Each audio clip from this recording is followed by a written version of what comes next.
ambaye ameweza kuwasili.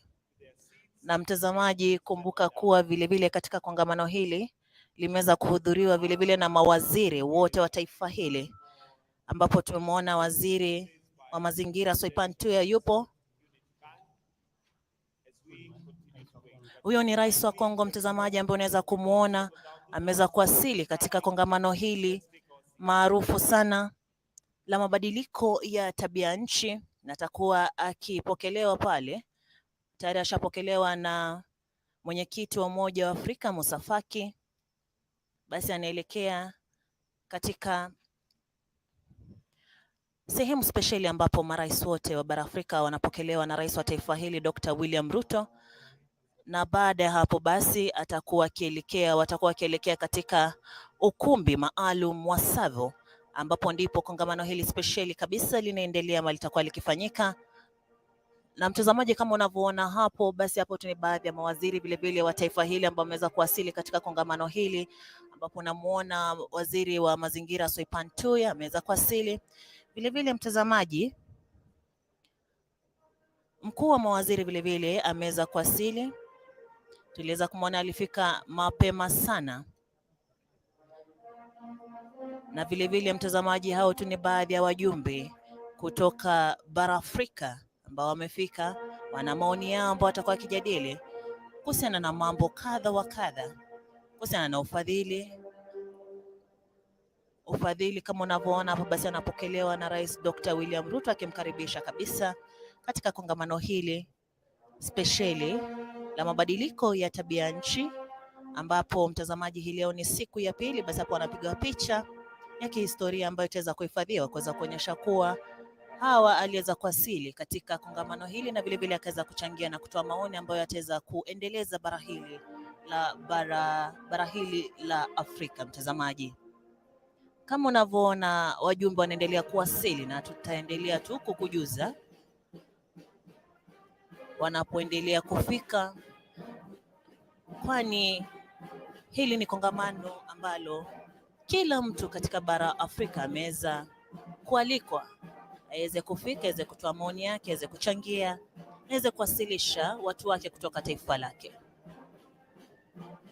Ni kongamano ambalo mtazamaji, tunatarajia kuwa wataweza kutia sahihi katika mkataba maalum ambao utakuwa ukiitwa the Nairobi Declaration. Mkataba huu mtazamaji, utakuwa ni makubaliano ambayo yatakuwa yametoa sahihi na marais wote wa bara Afrika kukubaliana ni jambo lipi ambalo wanataka liweze kuangaziwa katika makongamano makubwa ambayo yanajumuisha ulimwengu mzima, ili kuweza kujua ni lipi ambalo Afrika itaweza kupata, ikizingatiwa kuwa mtazamaji, bara hili limekumbwa na mambo mengi sana tangu awali. Kumekuwa na majanga ya mafuriko, vimbunga mtazamaji, ambavyo Afrika kwa wakati mwingine haijakuwa na uwezo wa kuvidhibiti, lakini kutokana na kongamano hili tunatarajia kuwa tutaweza kupata fedha za kutosha ambazo zitakuwa zikitumika katika kudhibiti majanga kama haya. Kama unavyoona mtazamaji, hao tu ni baadhi ya wajumbe ambao wanaendelea kuwasili. Huyo ni Musa Faki ambaye ni mwenyekiti wa Umoja wa Afrika, ambaye mtazamaji anaendelea kupokea wajumbe, na vile vile naibu rais Rigathi Gachagua yupo pamoja na Musa Faki tu ambaye ni mwenyekiti wa Umoja wa Afrika, wakiendelea tu kupokea wajumbe ambao wanaendelea. Mtazamaji, sasa tunapoona wote wameweza kuingia ndani, ishara tosha kuwa basi baadhi ya wajumbe ambao walikuwa wanatarajiwa waweze kuwasili basi washawasili, ambao ni marais, wenyekiti wa miungano mikubwa kama vile Umoja wa Mataifa, ambapo tumeona katibu mkuu Antonio Guterres aliweza kuwasili. Hii ni ishara tosha mtazamaji kuwa wote washawasili, na basi wanaelekea ndani, ambapo sasa pindi tu watakapoingia katika ukumbi maalum wa Savo, sherehe hizi za leo, makongamano hili la leo litaanza kirasmi, ambapo kama nilivyokuwa nimekujuza kuwa tunatarajia kuweza kuona mazungumzo spesheli kuhusiana na ufadhili wa miradi ya mabadiliko ya tabia nchi.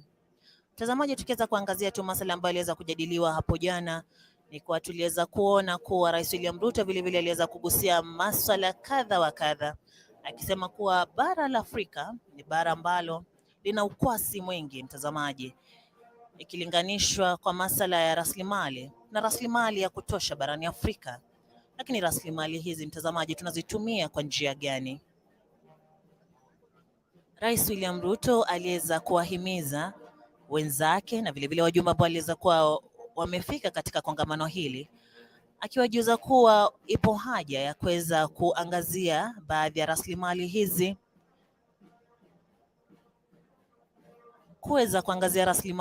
na kuhakikisha kuwa zinaweza kufaidi bara hili la Afrika, ikizingatiwa kuwa mtazamaji, bara hili la Afrika lina madini ya kutosha, madini ambayo yanaweza kuuzwa, yanaweza kunadiwa na Afrika ikaweza kupata pesa za kuweza kudhibiti majanga ambayo yamekuwa yakikumba bara hili.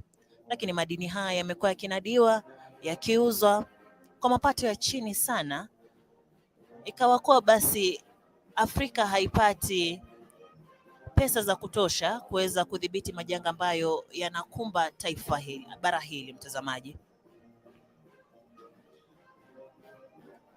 Kama unavyoona mtazamaji, muda si mchache kongamano hili special litakuwa liking'oa nanga, na tunatarajia kuweza kuona mijadala mbalimbali vile vile ambayo inagusia masuala kama vile ya kaboni, kunadiwa kwa kaboni katika masoko mbalimbali, huku Afrika ikipewa kipaumbele, akisema kuwa Afrika ikiwa ni bara ambalo linatoa gesi kali ya chini ambayo ni 4%, lakini athari ambazo bara hili linakumbwa nalo ni athari kali sana mtazamaji, athari ambazo zimesababisha watu wakaweza kupoteza maisha yao, athari ambazo zimeweza kufanya baadhi ya watu mtazamaji wakakosa chakula. Kumekuwa na ukame katika baadhi ya mataifa ya bara Afrika, na tunatumai kuwa basi katika kongamano hili wataweza kupata suluhu angalau ya jinsi ambavyo wataweza kukabiliana na majanga kama hayo ya ukame, vimbunga, mafuriko mtazamaji. Ikizingatiwa kuwa hapo awali tuliweza kuona kwa utabiri ambao umeweza kutolewa hasa katika ukanda wa Afrika Mashariki, ni kuwa basi katika miezi ifuatayo tunatarajia kuweza kuona mvua za El Nino zinatarajiwa kuweza kuanza kunyesha kuanzia miezi ya Oktoba. Basi El Nino iwapo itakuja kama ilivyotangazwa mtazamaji, itaweza kudhibitiwa kwa njia gani? Basi tunatarajia kuwa katika kongamano hili wataweza kuwa na suluhu ya mambo kama hayo, na vile vile wakiweza kuangazia kuwa kumeweza kuwa pia na utabiri kuwa kutakuwa na nzige ambao wanatarajiwa kuweza kuwa katika mataifa kadha wa kadha kama vile Kenya, Ethiopia, Somalia. Na nzige hawa wakija basi wanakuja na pepo mbalimbali, na pepo hizo zinapovuma wakaweza kuja katika mataifa haya, basi wataweza kuenea katika mataifa mengine, na nzige basi wakiwepo wanaharibu chakula, na kama wanaharibu chakula basi hii inamaanisha kuwa kutaweza kuwa na ukosefu wa chakula cha kutosha. Haya ni baadhi ya masuala ambayo yanatarajiwa kuweza kujadiliwa katika kongamano hili. Ukosefu wa chakula, ukosefu wa mvua, na mvua hizi zinapokuja zinakuwa ni kuwa zinaleta madhara, basi inakuwa kuwa bara hili linashindwa kudhibiti majanga kama haya. Vile vile maswali ambayo watu wengi barani Afrika wanajiuliza ni maswali kuhusiana na jinsi ambavyo pesa hizi zinaweza kufikia watu waliopo mashinani, watu ambao hawajaweza kufika katika kongamano hili, watu ambao ni wakulima tuseme, wataweza kupata fedha hizi kivipi ili kuweza kujidhibiti na majanga kama haya? Basi watu wengi wanatarajia kuwa baada ya kongamano hili wataweza kutembea na kuhudhuria vikao mbalimbali katika nchi mbalimbali, katika vijiji mbalimbali, ili kuweza kuwahamasisha jinsi ambavyo wanaweza kujikinga dhidi ya athari za mabadiliko ya tabia nchi. Mtazamaji, kama nilivyokuwa nimekujuza, ni kuwa baadhi ya viongozi ambao wameweza kuwasili katika kongamano hili spesheli la kihistoria ambalo limeweza kufanyika kwa mara ya kwanza kabisa tangu kutangazwa kwa mabadiliko ya tabia nchi kuwa janga. Miaka hiyo kufikia sasa ni takriban miaka 31. Janga hili la mabadiliko ya tabia nchi liliweza kutangazwa mwaka 1997 huko Rio. Kumeweza kuwa na makubaliano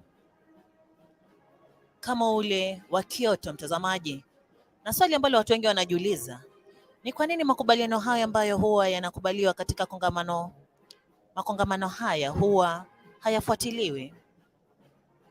Kumeweza kuwa na makubaliano kama lile la Paris.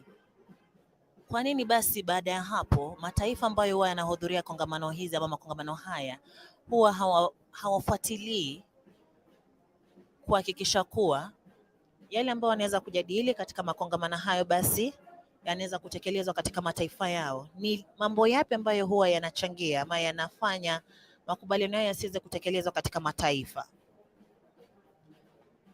Tunatarajia kwa makubaliano ambayo yataweza kukubaliwa katika kongamano hili, ambapo kutaweza kuwa na the Nairobi Declaration, ni makubaliano ambayo mataifa yote yataweza kurudi na kuweza kutekeleza katika mataifa yao. Mtazamaji, masuala mengine ambayo tunatarajia yaweze kuzungumziwa katika kongamano hili ni masuala kuhusiana na kawi safi na nishati mbadala, ikizingatiwa kuwa hapo jana tuliweza kuona kuwa Rais William Ruto aliweza kusema kuwa hapa nchini Kenya tayari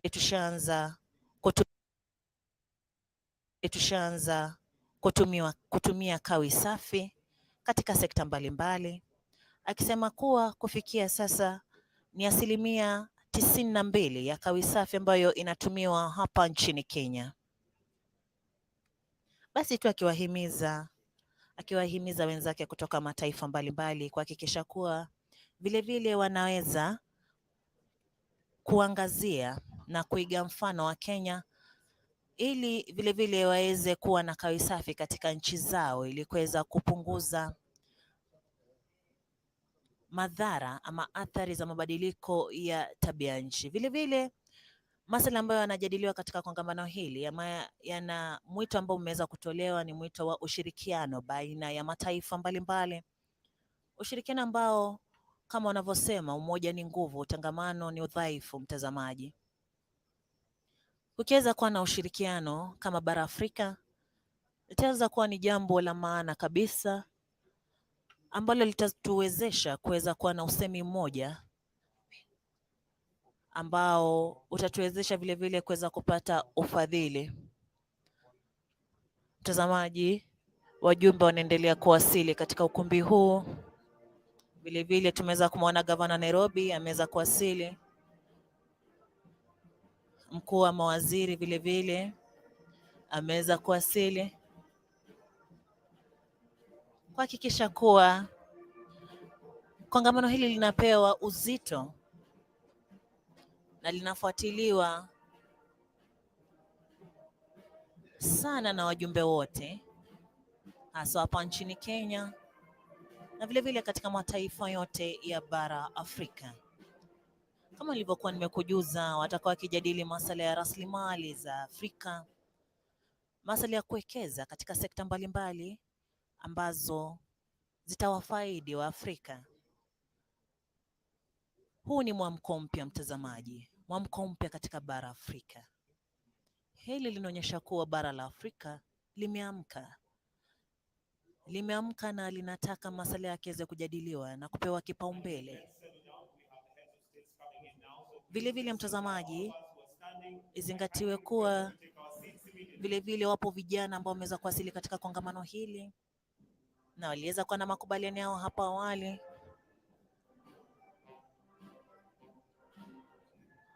Waliweza kuwa na makubaliano yao hapo awali mtazamaji, kama unavyoona hapo kwenye runinga yako. Naibu Rais vilevile amewasili.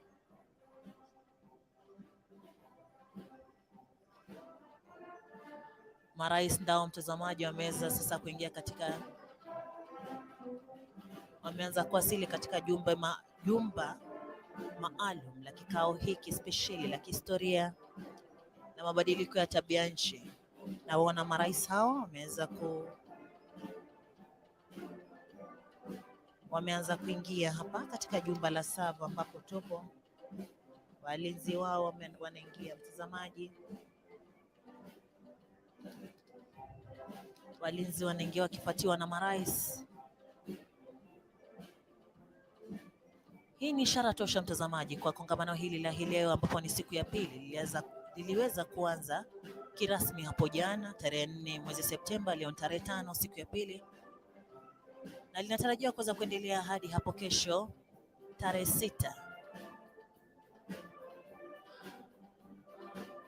Kama unavyoona kwenye runinga yako mtazamaji, huyo ni katibu mkuu wa Umoja wa Mataifa Antonio Guterres, anaweza kuwasili hapa katika jumba la Savo, ambapo ni sehemu ambapo vikao vyote vitaweza kufanyika. Basi sasa mtazamaji, hao ni marais ambao wanaweza kuingia, marais ambao nilikuwa nimekutajia hapo awali: Rais wa Misri wa Egypt Abdel Fattah el-Sisi,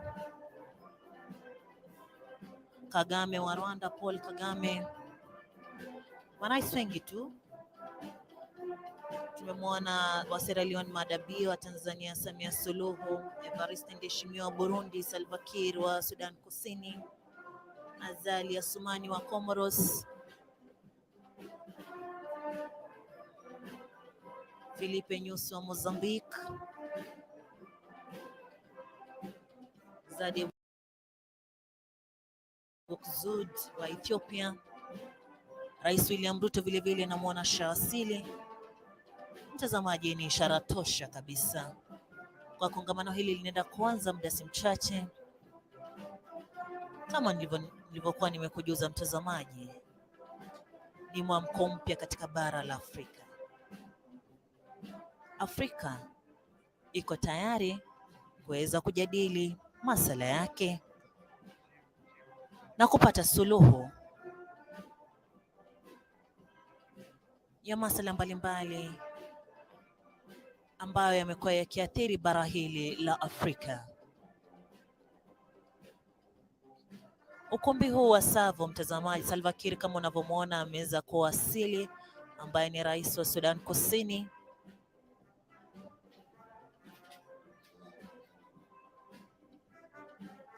Hali ndo kama hiyo mtazamaji, hapa katika ukumbi wa Savo. Marais kutoka mataifa mbalimbali ya bara Afrika wameweza kuwasili. Katibu mkuu wa Umoja wa Mataifa Antonio Guterres ameweza kuwasili. Mwenyekiti wa Umoja wa Afrika Musa Faki ameweza kuwasili. Tunaona vile viongozi wa Kenya, tamwona mama wa taifa Rachel Ruto na mwenzake hapo kando wa naibu wa rais, mke wa naibu wa rais Dorcas Gachagua. Basi mtazamaji, kongamano hili linaanza spesheli kwa sasa. Tuweze kusikiza mtazamaji.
Let's take our seats.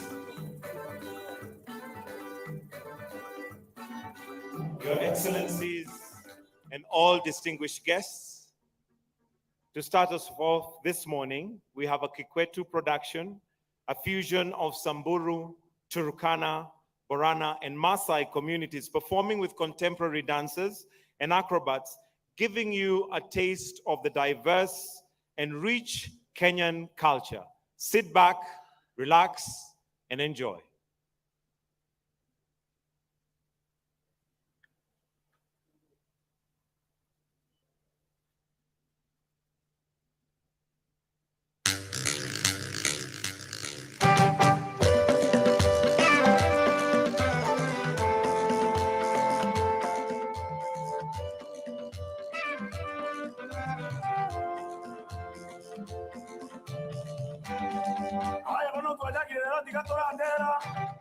Kegeni kyali magoli tukubuna lero abageni bali kubongo bulinga yamule wate labu bano bintu tolatenga kaitu mwa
Kenya,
are part of the solution.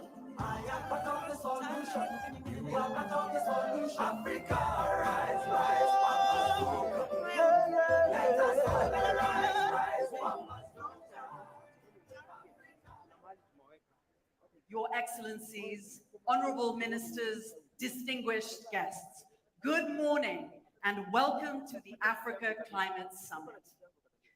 We heard from His Excellency President Ruto yesterday, where he so eloquently presented Africa's case for fairness, justice, and equity in helping the continent pursue its climate action efforts.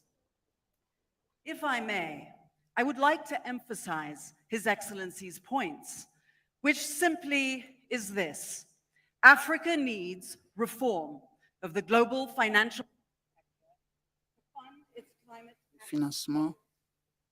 business as usual will not cut it. I'll reiterate that.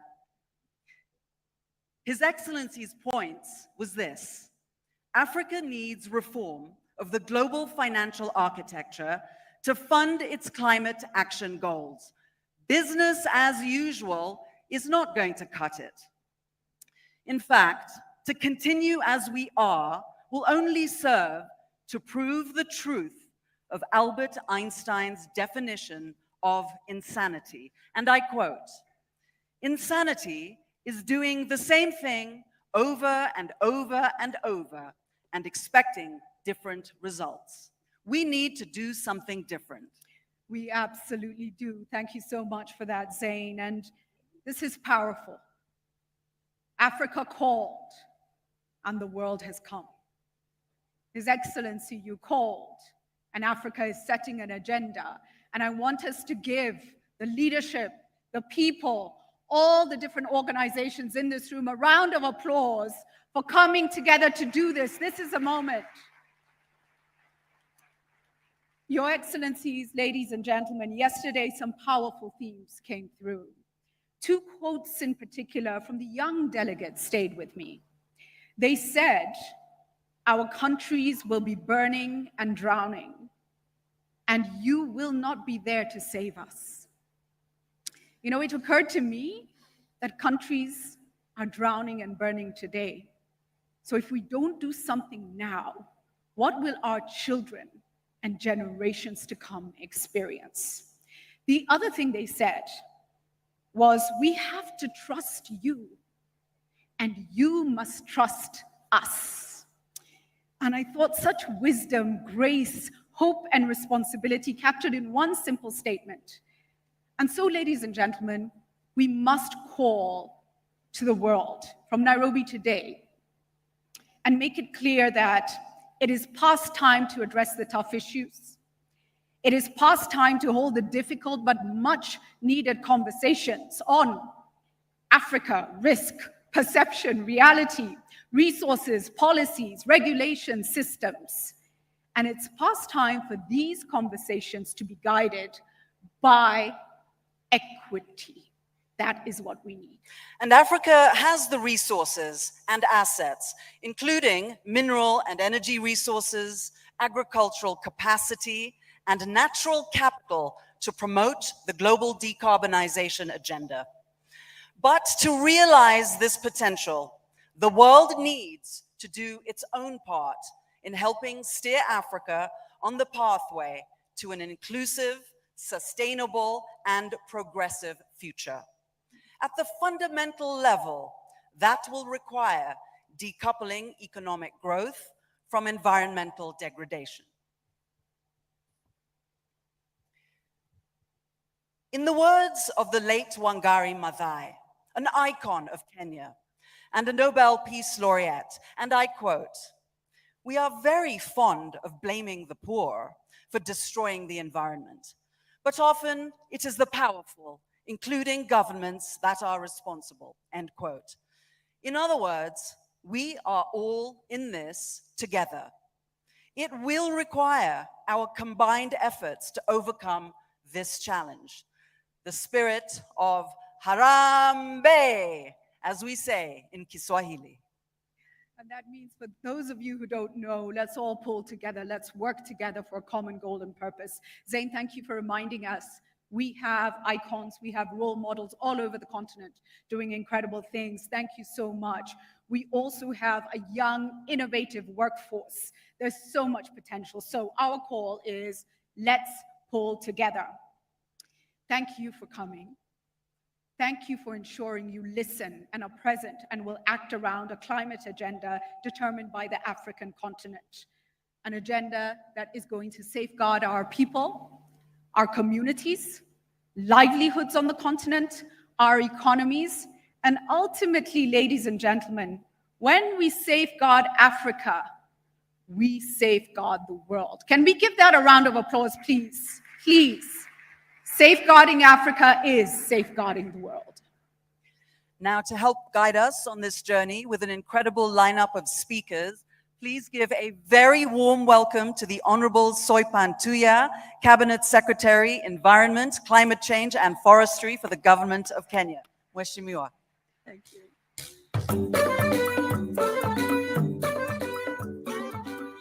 Excellency, President William Ruto, our host president, all our visiting heads of state here with us today, all distinguished guests, ladies and gentlemen, good morning. History documents that Africa, and Kenya in particular, is the cradle of mankind. It is my hope and prayer that out of the cradle of mankind comes the all-time elusive solution to combating climate change. African-led solutions to decarbonize and steer a low-carbon development pathway for the globe. We are gathered here today to make history as the continent of Africa. The world is facing many challenges, but none has become so apparent, so threatening, and so devastating as the threat of climate change. And we can only respond by making history at this inaugural Africa Climate Summit. Everywhere we look in Africa, there is a climate change related story to tell. For example, in Malawi, Hurricane Freddy led to the loss of 200 people and nearly $2 billion US dollars worth of damage occasioned. Last year, the Horn of Africa came out of one of the worst droughts in decades, where we lost hundreds of lives and thousands of livestock. In fact, for the first time in Kenya, we had to track water for our wildlife in the national parks and reserves. Excellencies, ladies and gentlemen, although African countries are making every available effort to deal with the vagaries of climate change, our economies are continuing to be weighed down by mounting debts. As we speak, 31 out of the 37 heavily indebted poor countries in the world are in Africa. Over 20 years of climate change negotiations have yielded agreements and promises that have delivered very little for Africa. Instead, the imagery of Africa as a poor continent, a victim, keep dominating the climate negotiations year in, year out. The fact that Africa has historically contributed very little to the global emissions has remained an inconvenient truth, yet receiving no reciprocity from the rest of the world for the contribution we make. Excellencies, ladies and gentlemen, this inaugural Africa Climate Summit presents an opportunity like no other for Africa to change the course of history. Millions of young Africans are looking up to African leaders here to leave them with a promise, a visible promise, to make them feel that there is a future where they have hope to get green jobs, live a dignified life, and thrive.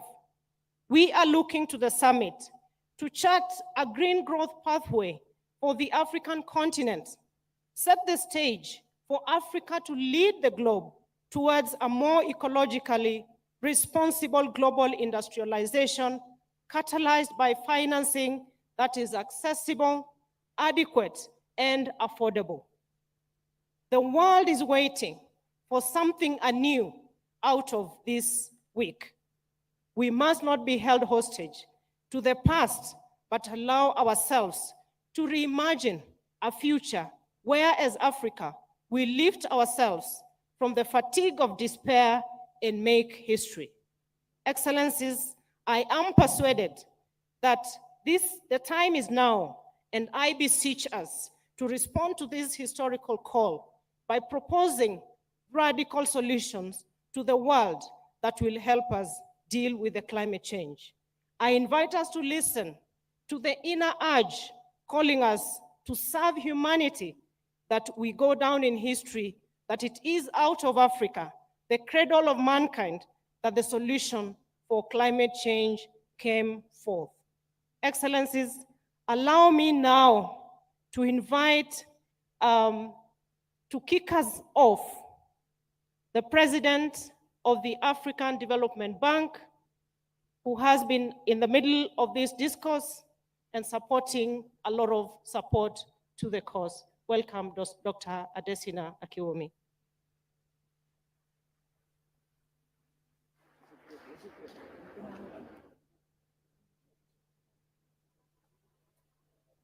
Thank you very much, Cabinet Secretary.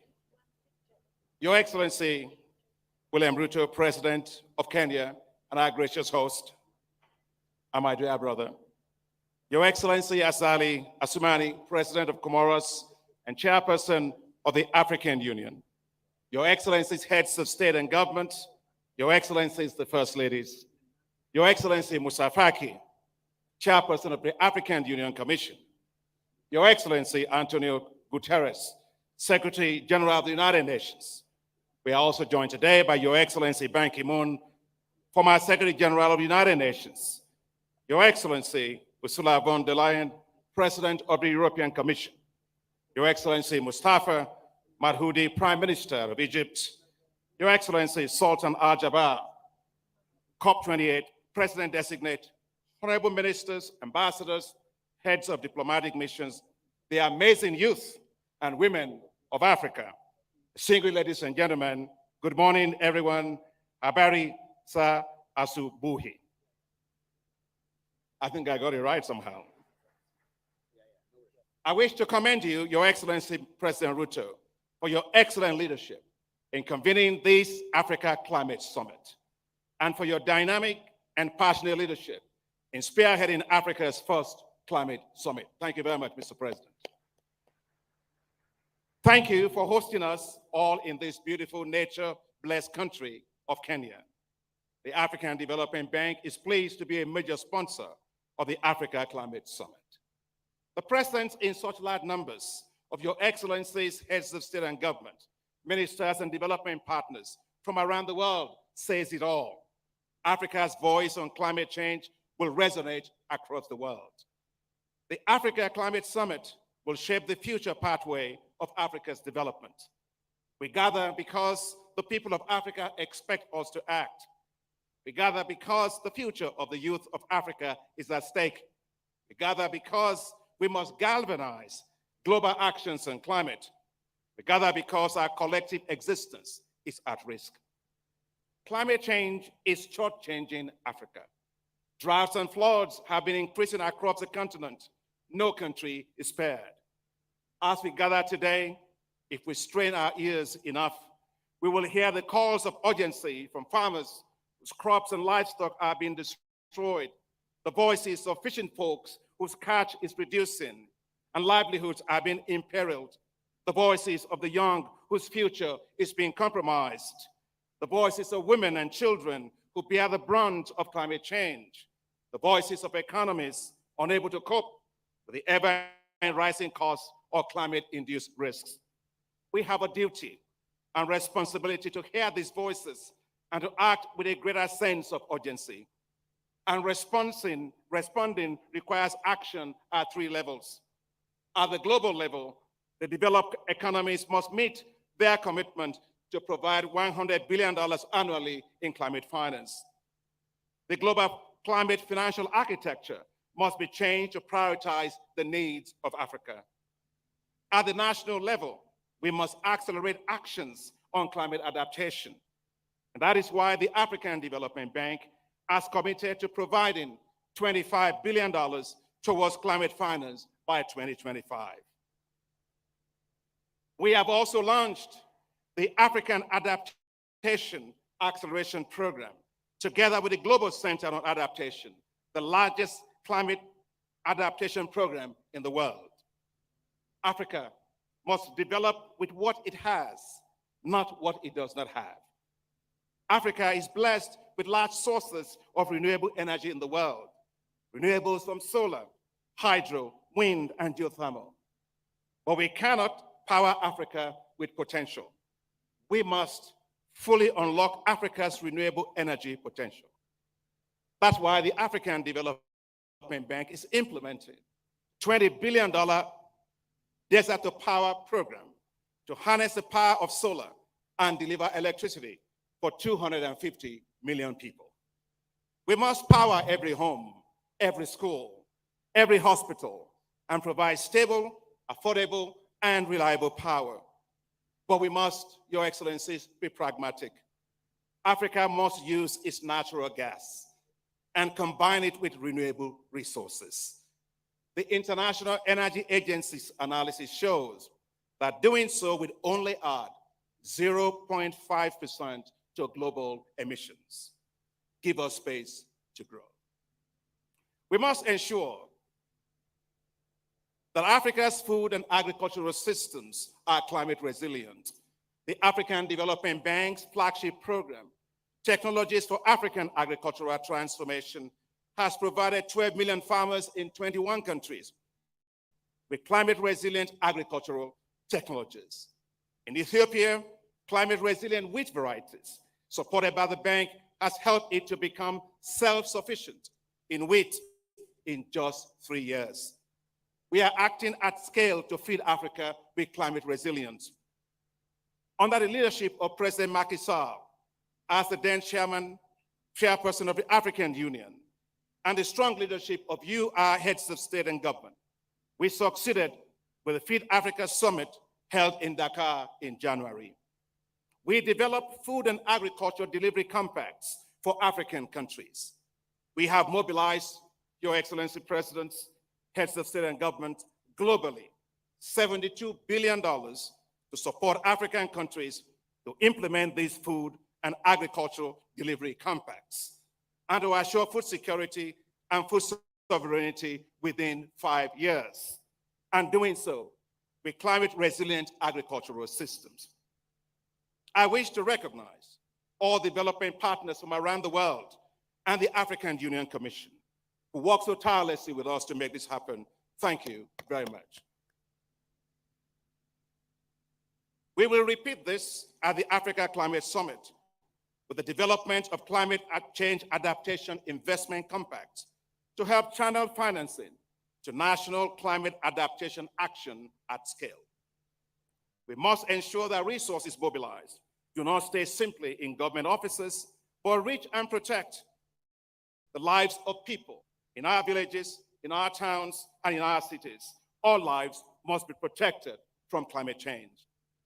We must put the youth and women at the core of climate financing. That's why the African Development Bank and the Global Center on Adaptation are announcing here today the launch of a $1 billion facility for Youth Adapt program that will accelerate access to financing for the youth to tackle climate change. The youth are not just the future of Africa, the youth are the present of Africa. The African Development Bank is also rolling out the establishment of youth entrepreneurship investment banks, new financial institutions that will support and grow the businesses of the youth all across Africa. Finally, we must revalue, Your Excellencies, the wealth of Africa by accounting for the proper valuation of its abundant natural resources, including its vast forests that sequester carbon. Few may know that the Congo Forest Basin is the world's largest carbon lungs, larger than the Amazon forest. Yet, Africa's rich natural wealth and the global value of its carbon it sequesters for the world are not accounted for in the estimation of its GDP. It is not enough to praise Africa for its rich natural capital. Its GDP must take that into consideration. Africa's GDP must therefore be revalued based on its carbon sequestration and biodiversity, which provide global public goods. If this is done, the debt to adjusted GDP ratio of several African countries much lower, and they will have greater headroom to borrow more financing to support their development, including investing in the greening of their economies. We must, Your Excellencies, therefore, turn Africa's economies green, not because others ask us to do so, but because it is in our interest to do so. Africa must develop its own carbon markets, properly price its carbon, and turn its vast carbon sinks into new sources of enormous wealth. Africa cannot be nature rich and cash poor. As we look towards COP28, Africa needs must be front and center, powered by the leadership of our heads of state and government, our youth and the private sector, and the voices of our communities. We must be the vuvuzelas of climate financing for Africa. Together with partners from around the world, let's make it happen for Africa. Thank you very much. Merci beaucoup. Gracias. Shukran. Asante sana.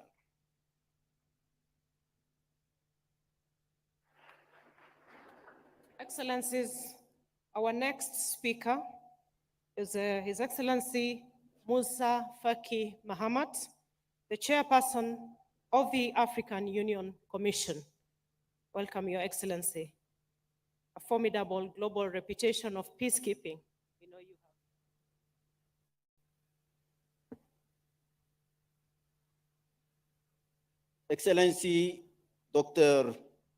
William Ruto, President of the Republic of Kenya, Excellency Azali Assoumani, President of the Union of the Comoros and current Chairman of the African Union, Excellencies, Head of State, Government and Delegation, Excellency Antonio Guterres, United Nations Secretary General, Excellency Ursula von der Leyen, President of the European Union Commission, representatives of international organizations, financial institutions, civil society, youth, women, honorable ministers, distinguished guests, ladies and gentlemen, all protocol observed. First and foremost, I would like to thank President William Ruto, the government and the people of Kenya for the exceptional hospitality accorded to us since our arrival in this hospitable and green capital, Nairobi. The beautiful and natural environment in this country augurs well for the great success of our climate summit. The organization of this climate summit in such friendly conditions in just 6 months, thanks to the decision of the African Union Summit last February, is striking proof of the excellence of your leadership, dear friend William. I sincerely congratulate you. Excellences, Mesdames et Messieurs, the recent report of the Intergovernmental Panel on Climate Change, IPCC, confirms our fears. Africa is warming faster than the rest of the world. If this phenomenon is not stopped, climate change will continue to have a serious negative impact on the growth of African economies. Agricultural productivity has been reduced by 34% between 1961, since 1961, due to climate change, more than any other region. Hence, it will have an unbearable pressure on the food systems in Africa. African countries thus face disproportionate burdens and risks arising from unpredictable weather patterns, particularly prolonged droughts and devastating floods at all levels. Massive humanitarian crises provoke detrimental impacts on economies, health, education, peace and security, and other related risks. For example, the season 2022-2023, about 18 million people have been affected by drought in the Horn of Africa alone. Recently, Tropical Cyclone Fred has affected more than 1.2 million of people and caused the death of more than 700 people. It is also estimated that between 2019 and 2023, the economic loss as a result of disasters in Africa is between 20 and 35.5 billion American dollars. This gloomy list is not exhaustive. Excellencies, ladies and gentlemen, climate change has spared no sector. It is to be recalled that Africa has around 400 million who do not have access to clean drinking water, and about 700 million do not have access to a very good sanitation. And this also indicates, experts indicate that there is a gap, a financing gap of 11 to 20 billion dollars. So we are obviously on the verge of seeing climate degradation. It is not the only factor, and it would be wrong not to integrate this in our global analysis of the negative factors, including governance, which is at the very center. I do not want to yield to pessimism. And in the general, it is how fortunate that in the table we have some beacons and favorable indicators. I cannot help reminding that 600 million people do not have access to electricity, and 200 million of them do not have access to clean cooking and are exposed to all respiratory problems and diseases due to smoke. And because of climate change, we have problems in our infrastructure, and we need to develop profitable infrastructure and spend at least $160 billion per year.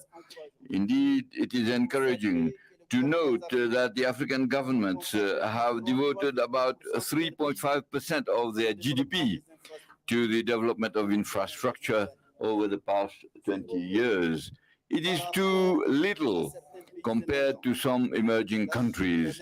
China and India, for example, devote 7.7 and 5.2% of their GDP, respectively, in infrastructure. We can thus see in which direction efforts have to be made. Excellencies, ladies and gentlemen, this summit affords us an excellent opportunity to translate the climate ambitions of Africa into investment opportunities, to consolidate our voices on matters on burning issues of climate change, to prepare for the UN Climate Summit and for COP28 in the United Arab Emirates.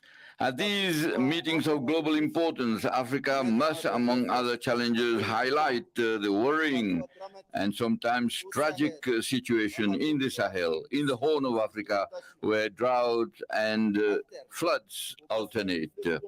In the Congo River Basin, with dangerous deforestation and the disastrous consequences of cyclones in southern Africa and in the island states.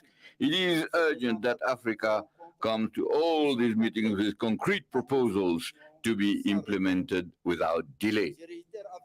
I strongly reiterate my call to come to the next two meetings with precise proposals without drowning them in literature and the usual litany on the imperative need for collective justice for Africa, where responsibility is very limited in the pollution of the world, with an inversely proportional share of the volume of global investment in the field of environment. This call for a restoration of justice for Africa would benefit from being supported by a real reform of the global financial architecture, for which a high-level panel is rightly devoted at this summit. Obviously, this reform must resolutely focus on the financial organs and structures, institutions which structure the universe, which operate far from Africa. In this desired reform, a question comes to mind: the weight of the debt and the financing gap of the SDGs. Africa alone represented a need of $1.3 billion per year for sustainable development needs by 2030, while the financing needs for SDGs in the same period were $2.5 billion for financing developing countries. Everyone knows that the public debt stock in sub-Saharan Africa at the end of 2023 was estimated at $1.1 trillion out of 650 billion SDRs mobilized. Africa received only 33 billion, which is only 4.5%. In view of these staggering figures and many others, it is clear that there is no relevant global intervention in favor of Africa without a credible solution for the crippling debt challenge of Africa. To aid the struggle, which include financing adaptation, $100 billion per year, Africa has galvanized its will in its common position through a momentum unifying African voices and it will be central point of our agenda in G20 as soon as we join it. However, in this struggle, Africa cannot just be satisfied with incantation. Just like for its independence, it is a challenge to rely on its own personal efforts, on its own genius, the quality and its virtues of bold, imaginative, united and interdependent leadership. I wish you full success to our deliberations. I thank you very much. Asante sana.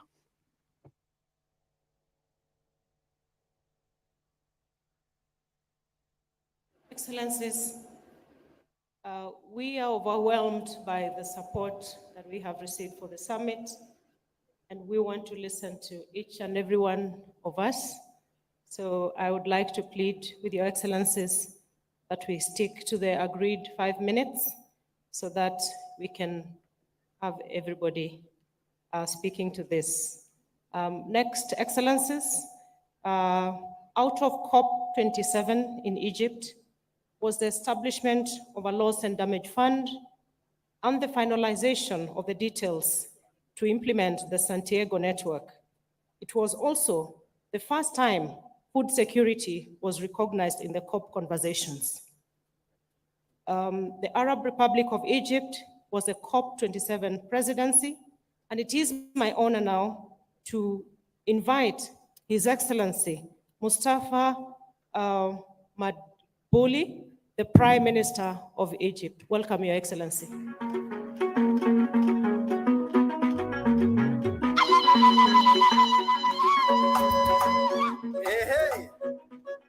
بسم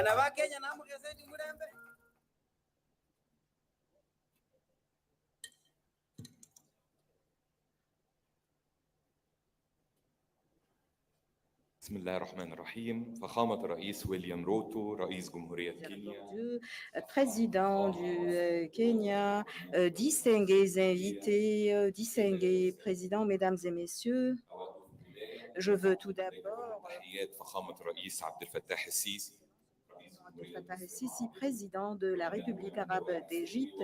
Il m'est un grand privilège de participer au nom de l'Égypte à cette réunion de haut niveau. بخالص التهنئة والشكر Je félicite لفخامة الرئيس روتو Son ودولته Excellence الشقيقة على استضافة الاجتماع، لا سيما وإنه يأتي بعد أشهر قليلة من نجاح مصر وقارتنا الأفريقية باستضافة أكبر مؤتمر للأمم المتحدة لتغير المناخ، بل وفي تاريخ العمل متعدد الأطراف حتى الآن. السيدات والسادة تأتي قمتنا اليوم في الوقت الذي يشهد فيه survient un moment عالمنا critique de notre monde et en particulier le continent africain qui témoigne la التغيرات المناخية من موجات جفاف بالقرن الأفريقي ومنطقة الساحل إلى حرائق غابات بالمغرب العربي، ومن أعاصير قاتلة بالجنوب الأفريقي إلى زيادة في درجات حرارة المحيطات وارتفاع سطح البحر بشواطئ مصر والدول الأفريقية المتوسطية، وكلها تؤثر بصورة مباشرة في استدامة المعيشة وتمثل ضغوطا جديدة ومتزايدة على مجتمعاتنا وعلى بلداننا الأفريقية. ولذلك فإن مصر ومن منطلق التزامها بالمساهمة الفعالة في الجهد الدولي لمواجهة والتعامل مع التغيرات المناخية عملت بشكل حثيث على الخروج بنتائج ملموسة في مؤتمر شرم الشيخ تسهم في الانتقال إلى مرحلة التنفيذ الفعلية عبر تسريع وتيرة تنفيذ الإجراءات والمشروعات على أرض الواقع، وتتعامل مع مطالب الدول النامية بتحقيق العدالة المناخية وتعزيز الجهد الدولي للتحول العادل والسريع للاقتصاد منخفض الانبعاثات والقادر على التعامل مع آثار تغير المناخ.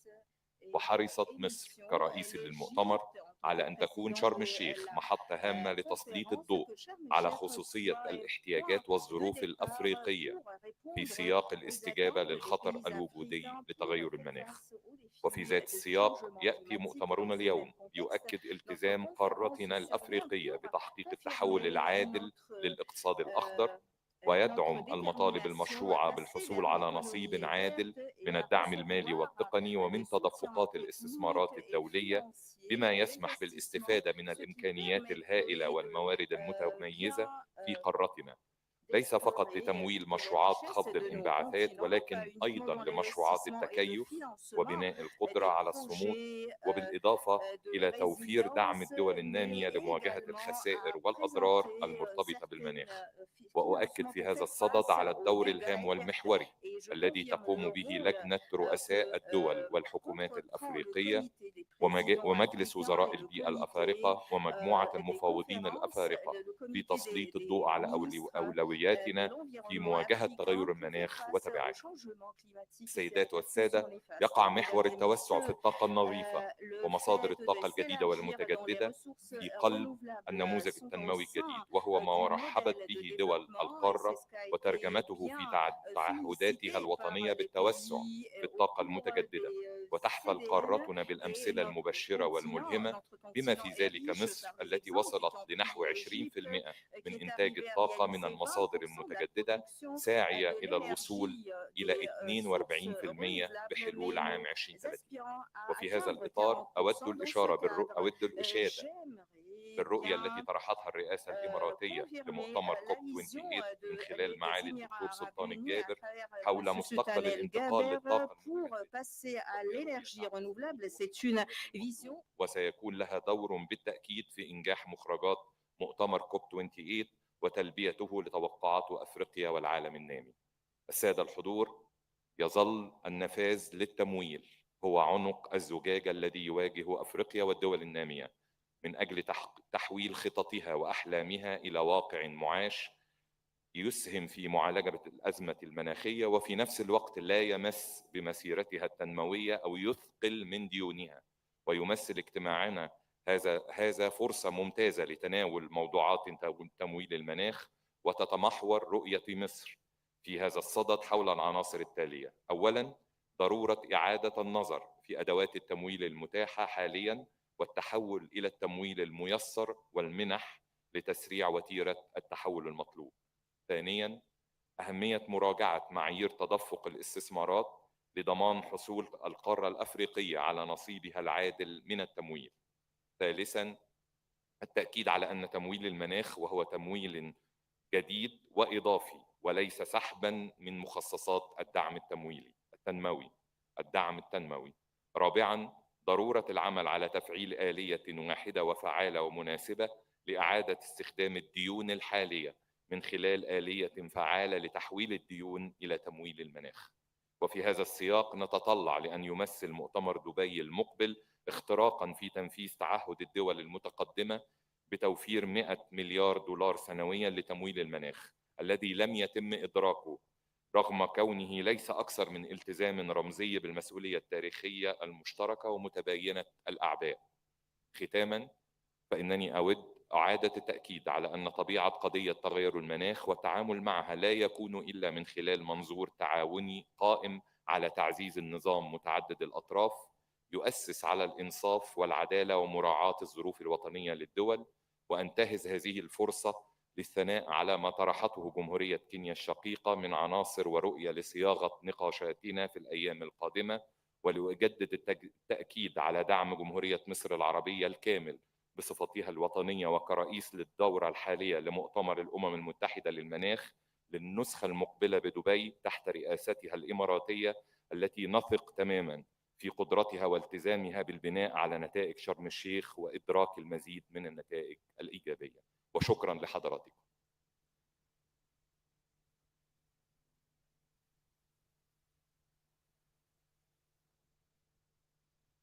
Your Excellency, Excellencies, Africa is Europe's closest neighbor and our sister continent. Our geopolitics therefore concern each other. Europe and Africa have close economic, cultural, and geographical ties.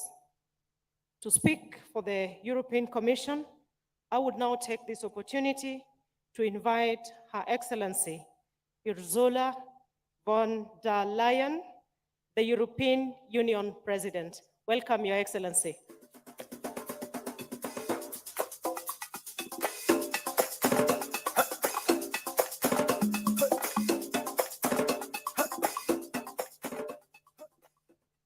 Thank you very much, dear President Ruto, for hosting this Africa Climate Summit. And thank you very much for your leadership on climate action ever since you took office. I very much welcome Kenya's Climate Change Act 2023 that was launched during this summit and that puts strong emphasis on carbon markets. We fully support you on this important topic. Presidents, prime ministers, fellow leaders, excellencies, I want to greet my colleague Moussa Faki, Chairman of the African Union. I want to greet the President Assoumani from the Comoros. I want to greet Secretary General Antonio Guterres, Dr. Sultan Al Jaber, President of the COP28, my fellow leaders, ladies and gentlemen. I am deeply honored to participate in this discussion.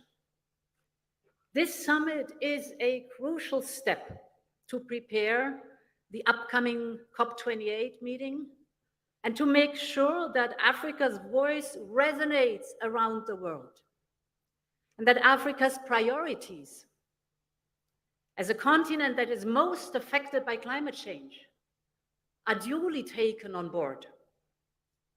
Today, I'm here not only to listen to you, but also to bring Europe's offer to be your ally at COP28 and to work together on all issues on the agenda.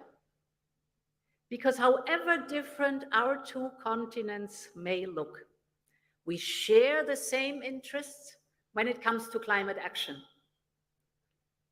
We hear you, President Ruto, and dear friends, when you say that Africa's first priority is to grow your economy, yes, and lift as many people as possible out of poverty. Yes, you're so right. Climate action is part of the solution. You are part of the solution.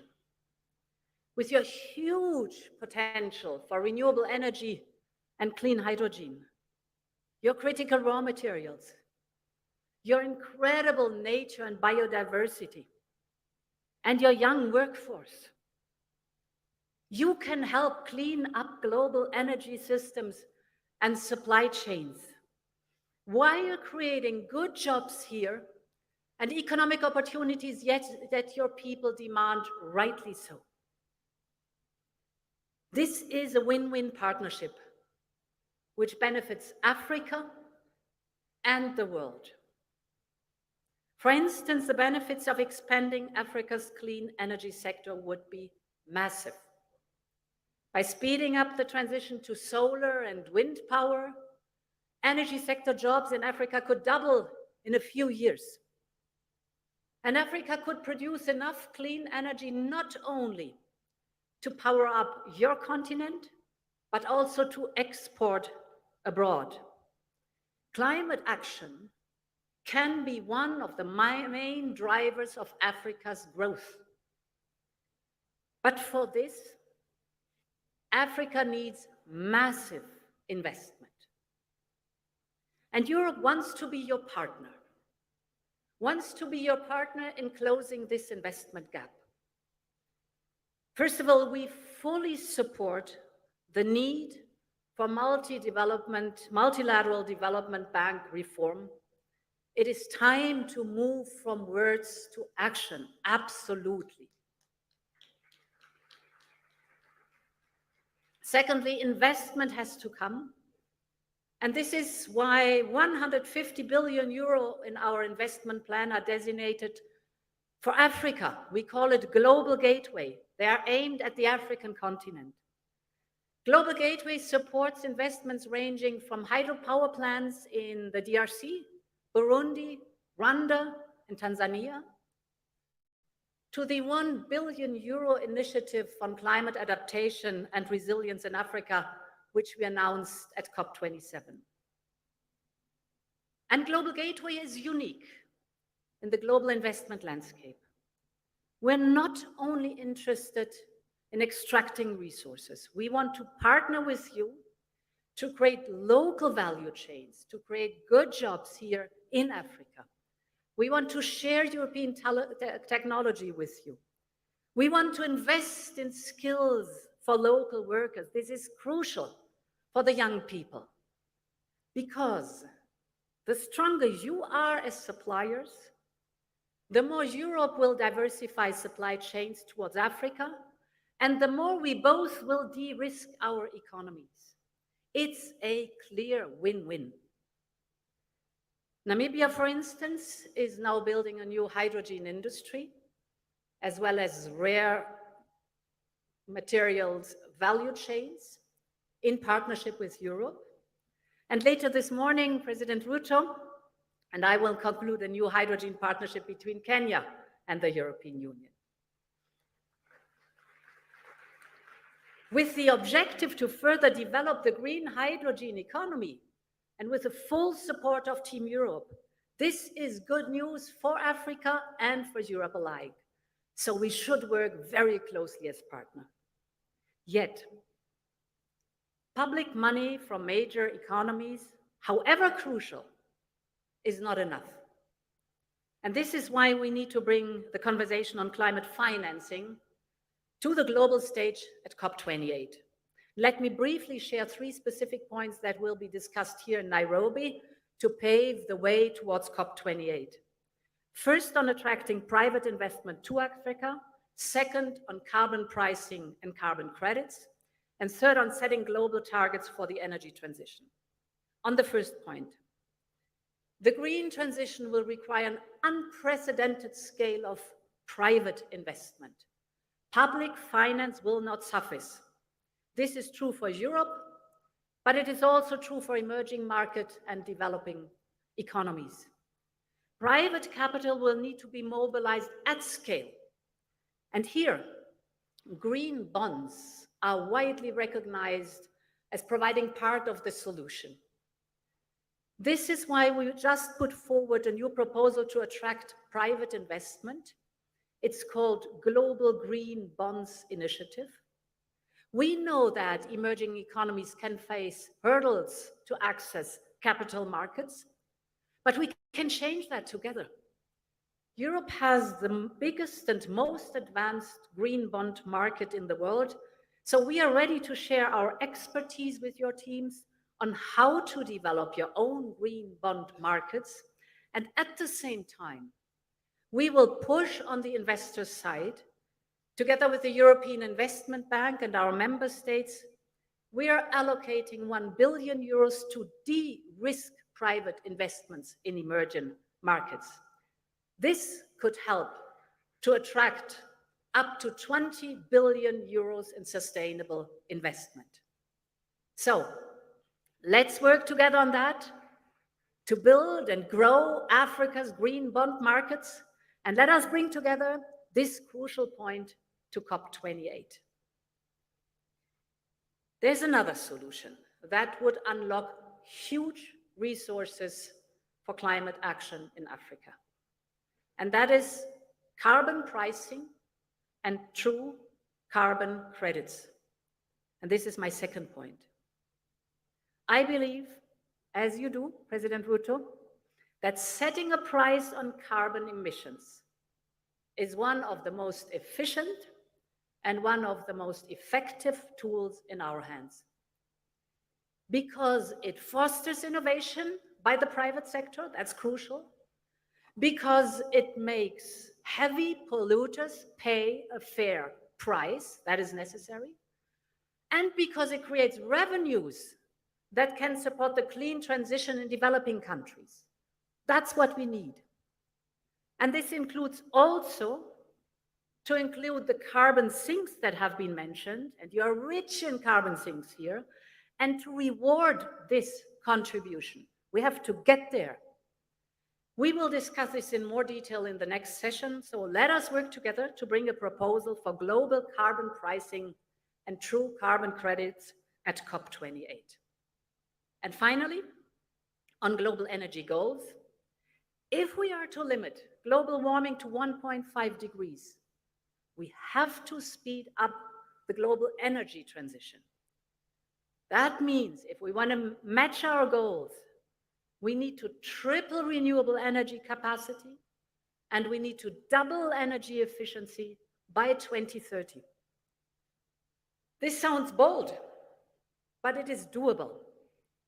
If we step up global investment in renewables, this would make clean energy more affordable for all countries, including here in Africa.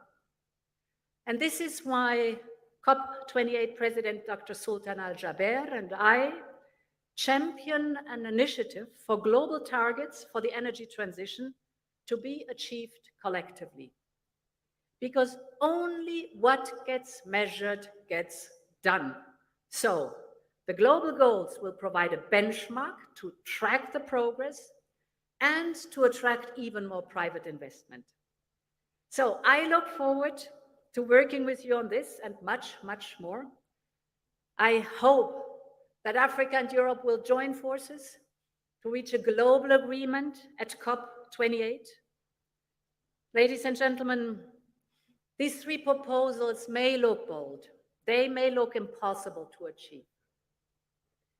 But in the beautiful words of Nelson Mandela, who said, "It always seems impossible until it's done." We have a huge responsibility to fight climate change for the good of our children, for the good of our grandchildren. And I wrote down these beautiful words of the African youth yesterday. Our countries are burning and drowning. As you're not here to save us, we have to trust you now. So, my friends, Let's reward the trust of these young people and show responsibility. Let's join forces for COP28. Many thanks. I feel so honored for being invited. Thank you.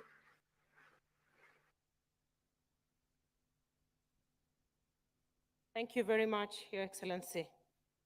Excellencies, the Nairobi African Leaders Declaration on Climate Change and Call to Action, which we hope that we will get from you, Excellencies, tomorrow, will take a tour of the United Nations Secretary General Summit, then eventually to the UAE for COP28. What better way to start preparing the way for the declaration than by having the COP28 President-designate, Dr. Sultan Al-Jaber, the COP28 President-designate, to address this summit. Dr. Al-Jaber is the Minister of Industry and Advanced Technology of the United Arab Emirates. Welcome, Your Excellency.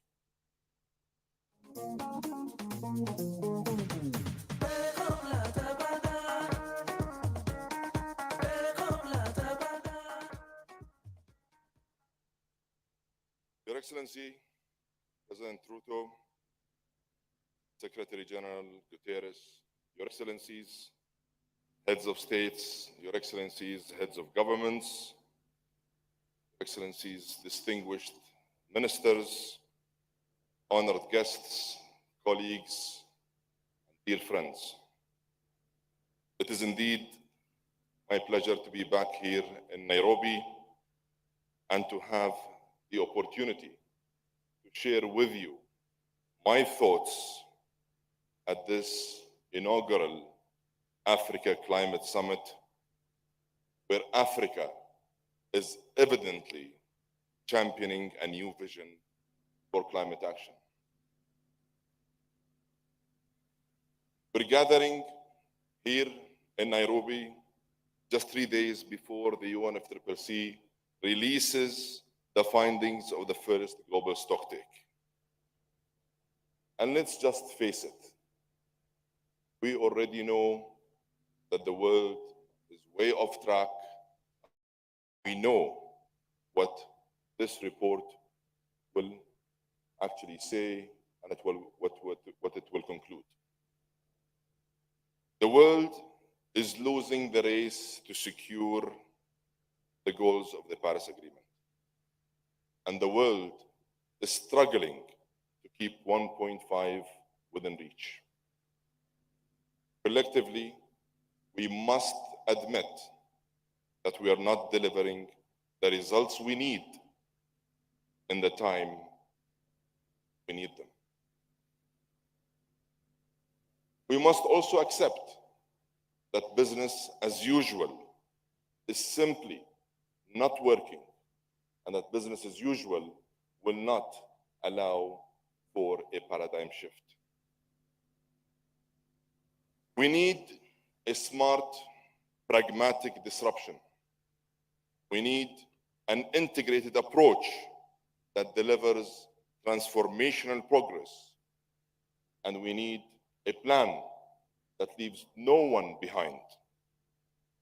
That is why I have been and I continue on calling on all parties to unite around a plan of action that is fully inclusive, a plan of action that fast-tracks a just, responsible, orderly, and well-managed energy transition, a plan that will focus on people, lives, and livelihoods, and a plan will finally fix climate finance.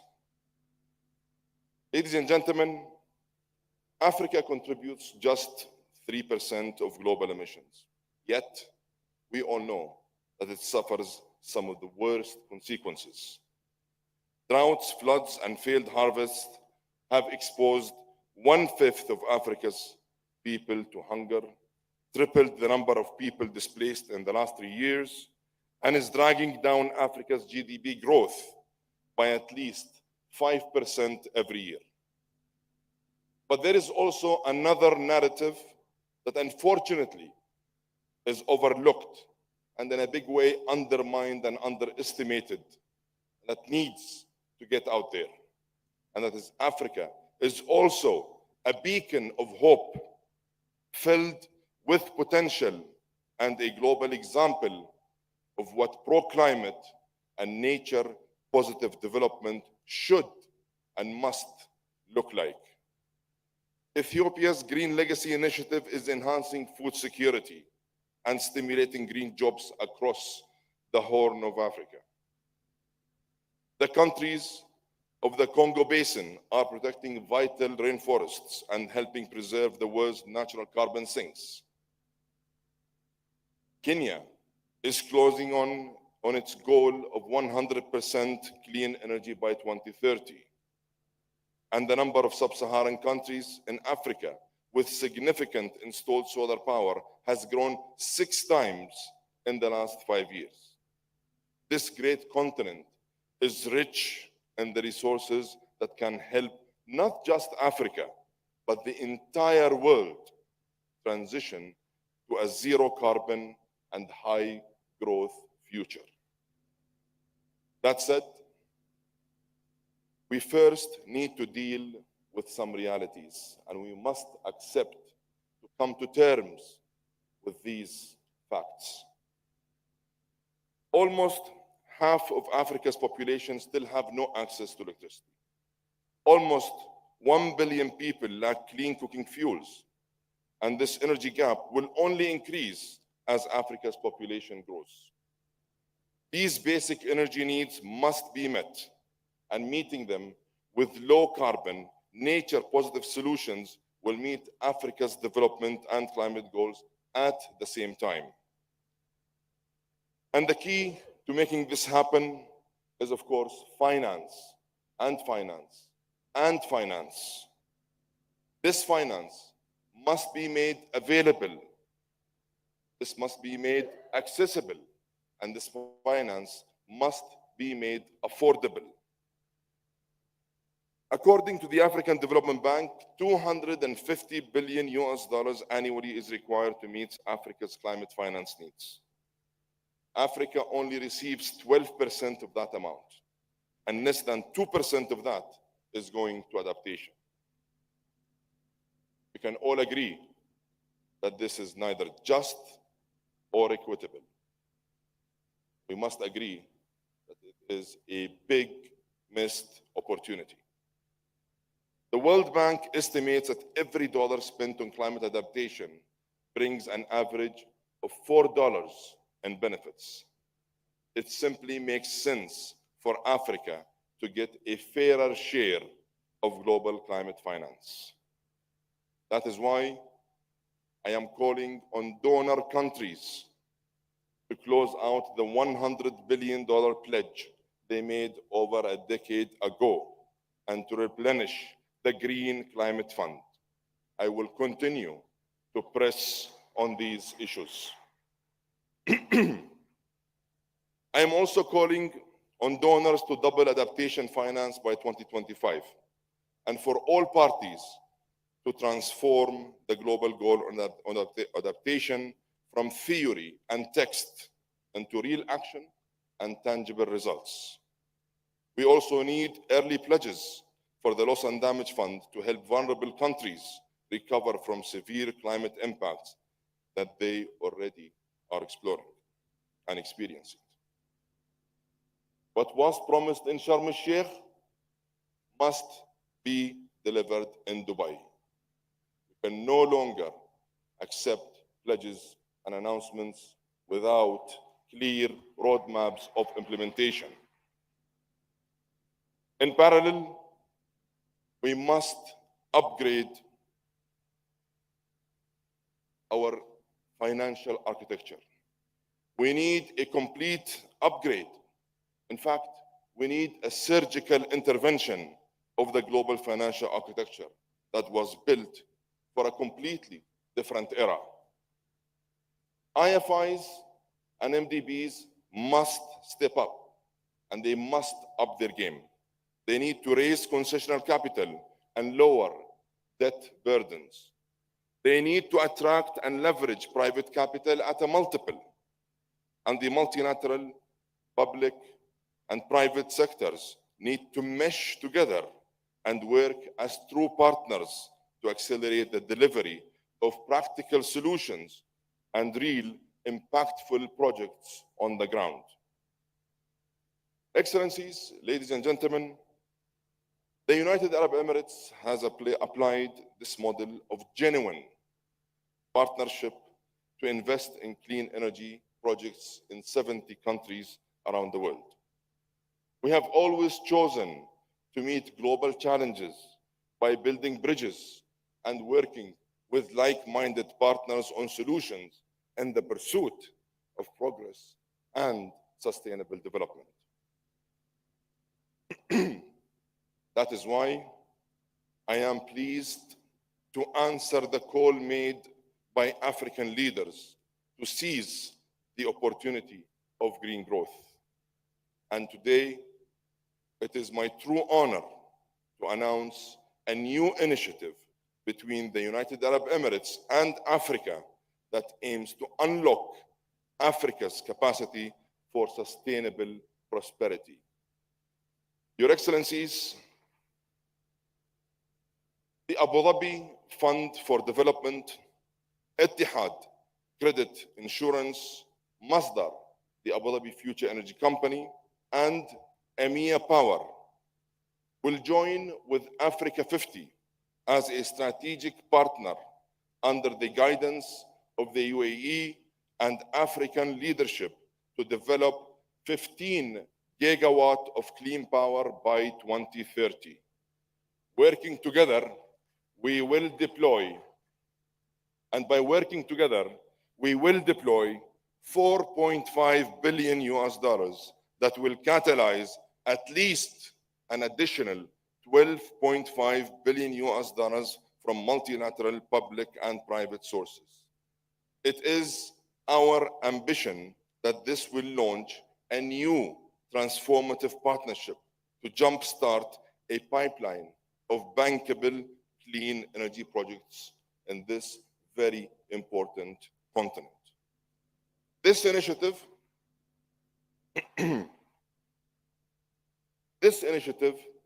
will target countries with clear transition plans, robust regulatory frameworks, and a real commitment to putting the necessary grid infrastructure in place.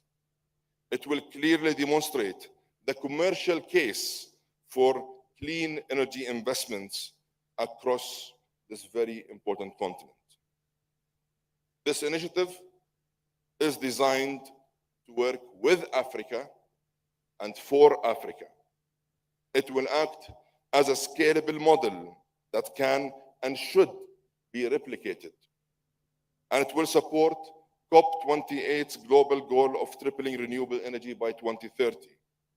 And here, let me take the opportunity to thank His Excellency, the President of Kenya and his government, and the African Union Commission and the EU Presidency for championing this goal alongside COP28. It's through their leadership that they are choosing a path that makes economic and climate sense at the same time. And let me extend an open invitation to all Africa's leaders to join us at COP28 to help mark a new, ambitious era for Africa's sustainable growth. Ladies and gentlemen, as COP28 approaches, I am determined that it is a turning point that delivers for everyone, everywhere. We don't want to leave anyone behind. Climate change is a global fight, and it demands a global solution. If Africa loses, we all lose. And if Africa succeeds, we all succeed. Progress for one is progress for all. Let's unite, act, and deliver to turn the rhetoric into real results Let's turn pledges into tangible projects on the ground. And let's launch a new and optimistic future that puts the world on a climate positive pathway and offers an opportunity for all to prosper. I thank you all, and I look forward to receiving you at COP28. Thank you.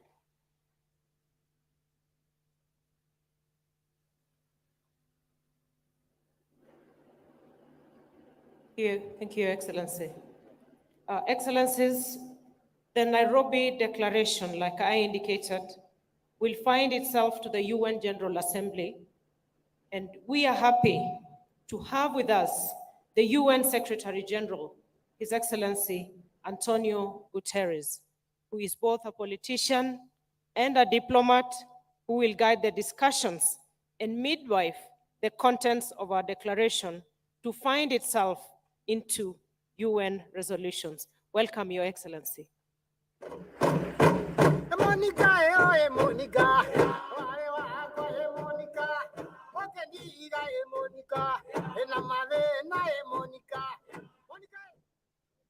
Your Excellency, dear President William Ruto, thank you very much for your initiative, your enthusiasm, and your leadership that brought us together. Asante Sana. Excellencies, friends, an injustice burns at the heart of the climate crisis, and its flame is scorching hopes and possibilities here in Africa. This continent accounts for less than 4% of global emissions, yet it suffers some of the worst effects of rising global temperatures. Extreme heat, ferocious floods, and tens of thousands dead from devastating droughts. The blow inflicted on development is all around, with growing hunger and displacement, shattered infrastructure, systems stretched to the limit, all aggravated by climate chaos not of your making. It is still possible to avoid the worst effects of climate change, but only with a quantum leap in climate action. The people of Africa and people everywhere need action to respond to deadly climate extremes. First, we need far greater climate ambition, with countries hitting fast forward and massively accelerating action to limit temperature rises and impacts. And the largest emitters must lead the charge, in line with my Climate Solidarity Pact and acceleration agenda. And here, from a low-emitting continent, Africa, I make a very strong appeal to the large emitters, the G20 countries responsible for 80% of the emissions that will be meeting this week in Delhi. Assume your responsibilities. Developed countries must commit to reaching net zero emissions as close as possible to 2040, and large emerging economies as close as possible to 2050, with support from developed countries to do so. And it's time to break our addiction to fossil fuels and invest in a just and equitable transition. We need to see credible plans to exit coal by 2030 for OECD countries and by 2040 for the rest of the world. And we need ambitious renewable energy goals in line with 1.5-degree limit. And we must bring affordable electricity to everyone on Earth, and particularly in Africa, while simultaneously reaching net zero electricity by 2035 in developed countries and 2040 elsewhere. Second, reaching these targets requires climate justice. Developed countries must present a clear and credible roadmap to double adaptation finance by 2025 as a first step towards devoting at least half of all climate finance to adaptation. And they must also keep their promise to provide $100 billion a year to developing countries for climate support and fully replenish the Green Climate Fund. And all countries must also operationalize the Loss and Damage Fund proposed at COP28 this year. every person on Earth must be covered by an early warning system by 2020.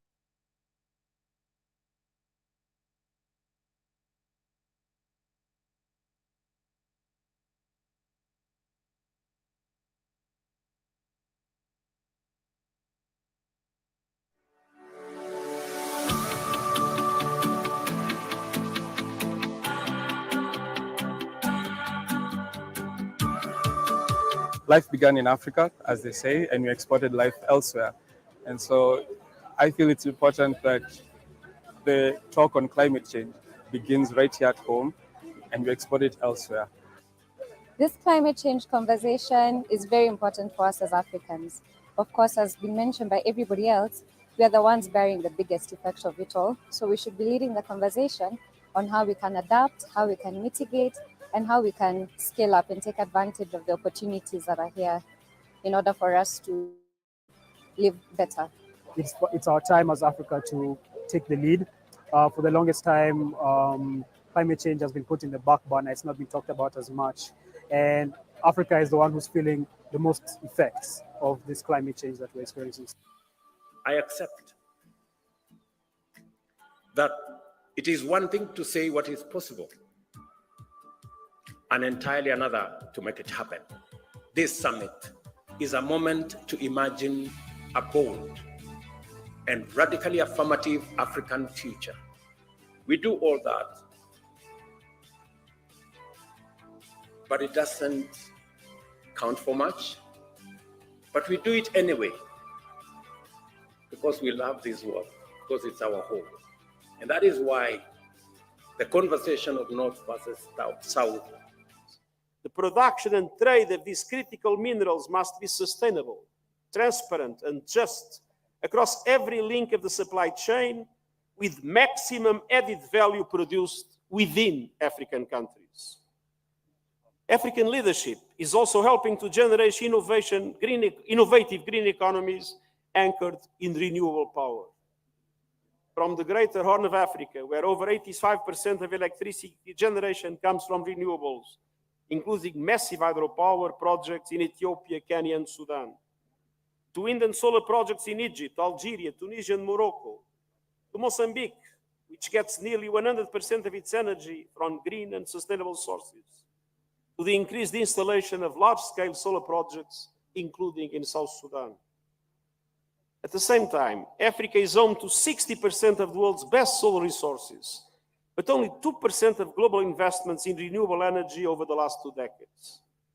Now is the time to bring together African countries with developed countries, financial institutions, and technological companies to create a true African renewable energy alliance. With adequate access to financial resources at reasonable cost and technological support, renewables could dramatically boost economies, grow new industries, create jobs, and drive development, including by reaching the over 600 million Africans living without access to power. Renewable energy could be the African miracle, but we must make it happen. We must all work together for Africa to become a renewable energy superpower.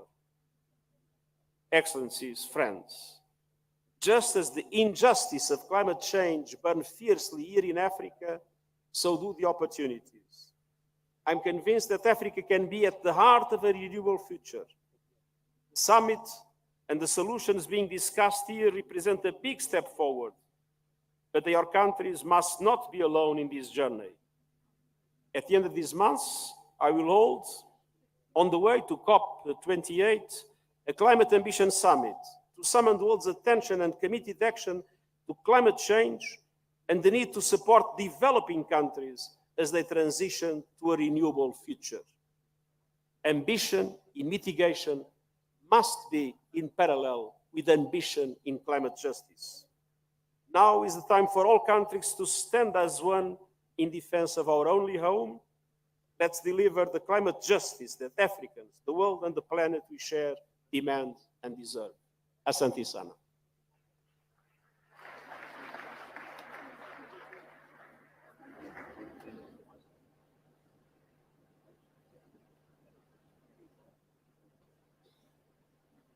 Thank you, Your Excellency. Excellencies, it is the African Union Summit in February that approved the co-hosting of this summit by Kenya and the AU Commission. And to speak to us next on his aspirations for the summit, let us welcome His Excellency President Azali Assoumani, President of the Comoros and the Chairperson of the African Union. Welcome, Your Excellency. Kila mtu anapawa, hata Maulana hajawahi kutugawa. Tulitafuta amani. Excellences, Monsieur Ahmed Abako, Dr William Ruto, Président de la République de Kenya, Monsieur Antonio Guterres, Secretary General, Your Excellency Guterres, General Secretary of UN, Mr. Faki, President of Commission of AU, Your Excellencies, heads of state and government, ladies and gentlemen, heads of international organizations, and distinguished guests. All protocols observed. Salam alaikum wa barakatuh. At this time, all the eyes are on us, the African continent, united here to discuss at the highest level, thinking on the issue of climate. For this, we think that we are going to succeed here in this beautiful capital city of Nairobi to come up with a new impulse to the dynamics in order to fight against the effects of climate change in our planet village. This is an opportunity for me, first of all, to thank and sincerely thank our brother Ahmed Abako, William Ruto, for his commitment for sustainable and harmonious development. I would also like to thank the people and the government of Kenya for brotherly reception that we enjoyed since we are right here in this beautiful country, and for their hospitality that we enjoy here in Nairobi. Excellency, Your Excellency, ladies and gentlemen, when we see what our planet has been undergoing, we have seen devastating effect on our societies, on our economies, on our ecosystem, on our diversity in general. According to the intergovernmental experts working on climate, the world temperature is increasing. It has been increasing since 1990, and we cannot say that this is negligence, but it is the fact that we are not taking into account on this problem, and also the weak action in order to fight this effect. Therefore, we need to intensify our actions because of the effects which are dramatic on our continent, even if we are only responsible for only less than 4% for greenhouse emission. The island states like the Comoro Union, we are experiencing this, and we are not well equipped in order to fight all this. Despite all these challenges, Africa should go ahead and carry out its ambitions as written in policies and strategies at the national and regional level, and also from the contribution at the national level. Therefore, the organization of this summit on climate in this beautiful country has come at the right time so that we can come up with a conventional approach between the countries of the North and the countries of the South by highlighting the shared responsibility through dialogue in order to come up with solutions that are shared. For this, Africa should make profit from this organization so that we can come up with innovative, inclusive, and sustainable solutions by us and for us, and also define the collaboration for concrete climate action on this planet. Ladies and gentlemen, honorable participants, the continent is impacted by negative natural impacts. For example, Comoros, we undergo almost every year a lot of damages and losses from the earthquake, tropical cyclones, and earthquakes, and we lose every year almost $5.7 million.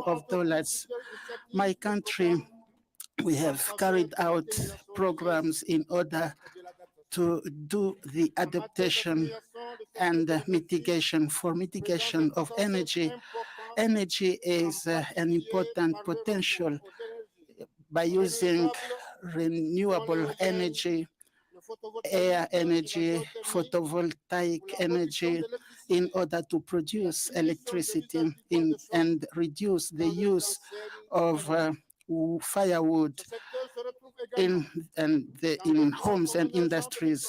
And for our plan of 2030 that we have adopted, our ambition is to make Comoros by 2030 a resilient country to the shocks on all dimensions of sustainable development. As far as adaptation is concerned, for Comoros and other African countries, agriculture sector has been impacted by COVID and the war in Ukraine. That's why it is very important, because we have seen the repercussion of this and aggravated by the food crisis that we have experienced. We have been experiencing on the continent. Therefore, we have to take the opportunity of this summit so that we can identify the actions that we can put in place in order to come up with a food system that is sustainable and resilient in order to guarantee our means of subsistence, and this should be sustainable. We should privilege social actions, innovation, and resilience, and come up with sustainable agriculture methods, protecting our natural resources, our health and our climate, protection of our resources, air and water resources should be also at the center of our concern. That is why the Moroni Declaration from the Ministerial Conference on Blue Economy and Climate Conference in Africa. This was organized in collaboration with the African Union Commission and UNSCA and the International Commission for Nature and the Indian Commission. They highlighted the work of climate and recognizing the role of seas and oceans in adaptation and mitigation. For this, we call upon the island states of Africa in the negotiations by highlighting their geographical specificity and their vulnerability from extreme events and different environment crises that we've been experiencing. We call upon for the support in order to have sustainable blue economy, generating employment, and come up with a new partnership through reinforcing cooperation of partnership and collaboration. We suggest in this case that the financial aid should be increased. $86 billion given to Africa is very weak in order to support the current costs. We plead again to come up with mechanisms of funding because of damages and losses, coming up with facilities for all the vulnerable African countries, especially the island countries which are developing. It's also important for us Africans to think about the need to own the modern technologies specializing in surveilling climates in order to alert in time our people when extreme events are about to happen. Ladies and gentlemen, Your Excellencies, to summarize, I can say that the world threat of climate change and the effect of environment is going to exacerbate the complex nature of the world, which affects women and youth in a disproportionate manner. I would like to say that the Declaration of Nairobi will certainly express our African solidarity, to speak with one voice, to express our African specificities. I am confident that we'll come with the true solutions to the big continental and world challenges that we will also defend at the COP28 that will take place in Republic Arab Emirates. And they need our support through the personal commitment of its president, Sheikh Nahdet Al Nahyan, through innovative technology in order to fight effectively against climate change. Asante sana. Thank you.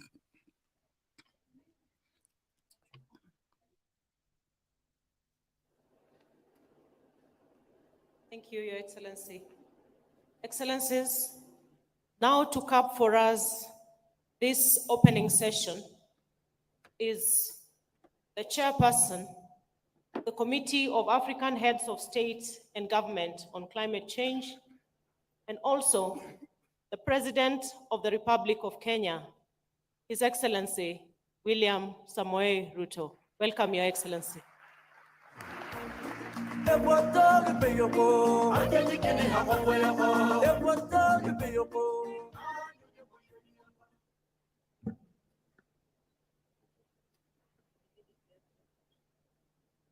Your Excellencies,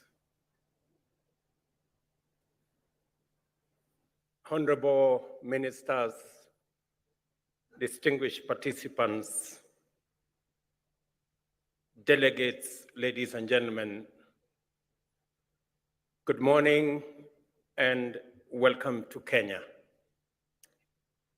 This African moment is a global moment where climate action is actually green growth.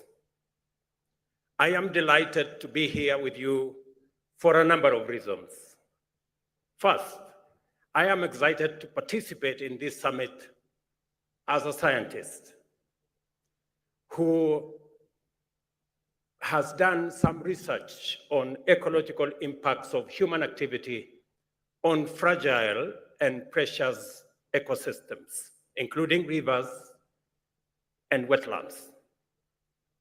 I am also privileged to be leading the Kenyan delegation to the Africa Climate Summit. And besides, I have the honor for the time being of serving the young green continent of the future as the chair of CAHOST, the Committee of African Heads of State on Climate Change. And for hosting this event with my good brothers from the AU. And I dare say this conversation is happening in the right city, where the UN has the global environmental capital, where we have UNEP. I am therefore highly encouraged by your strong response for our invitation to attend and participate in this inaugural transformative Continental Assembly convened to focus on climate action from the standpoint of generating African solutions to global challenges.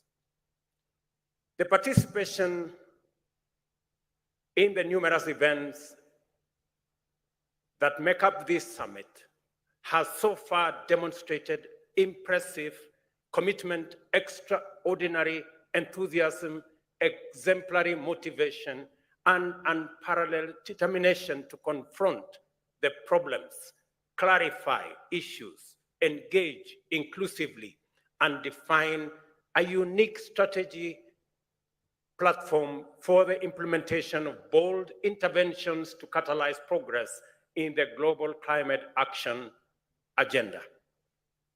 I welcome you to Nairobi, our burgeoning and sleepless green city in the sun that is bounded by a national wildlife park and a close canopy of indigenous forest. In between, our capital pulsates with the restless energy of community, enterprise, industry, innovation, learning, fun, and adventure. Please feel at home and find time to enjoy the sights and sounds of our city and country.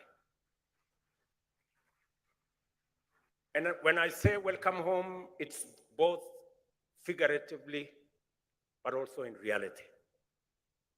I did say yesterday, I did inform the participants yesterday that Kenya, where you are sitting, a few kilometers from where you are sitting, has been discovered the earliest remains of man on Earth. And it means that before you guys went all over the place in Africa, Europe, and America, and the rest of the world, we all began from here. And therefore, it is correct for me to tell you, welcome home. And while you are away, these are the greetings, just so that you find your way around. Jambo is the greetings. Maybe, and when somebody else tells you Jambo, you reply Jambo. It's simple. Jambo. Good. I will take you one more step. When you want to say, how are you? You say Mambo. Simple. And then the reply is Poa. Okay, let's go. Mambo. Good. There you go.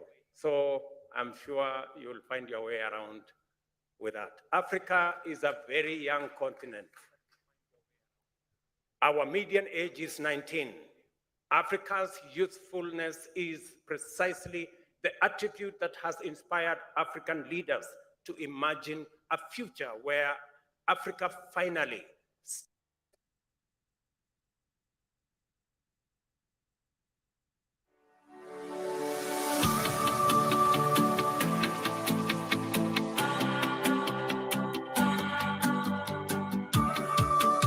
Life began in Africa, as they say, and we exported life elsewhere.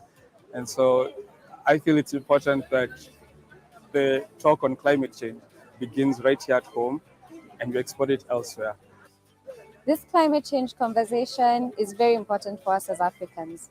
Of course, as been mentioned by everybody else, we are the ones bearing the biggest effect of it all. So we should be leading the conversation on how we can adapt, how we can mitigate, and how we can scale up and take advantage of the opportunities that are here in order for us to live better. It's our time as Africa to take the lead. For the longest time, climate change has been put in the back burner. It's not been talked about as much. And Africa is the one who's feeling the most effects of this climate change that we're experiencing. I accept that it is one thing to say what is possible, and entirely another to make it happen.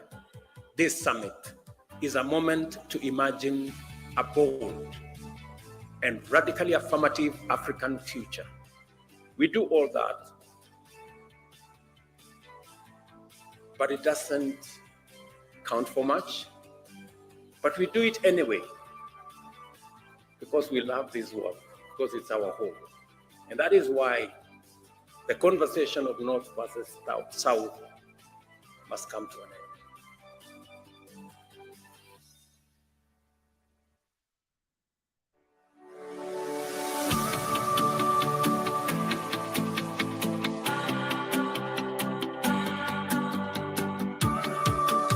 Life began in Africa, as they say, and we exported life elsewhere.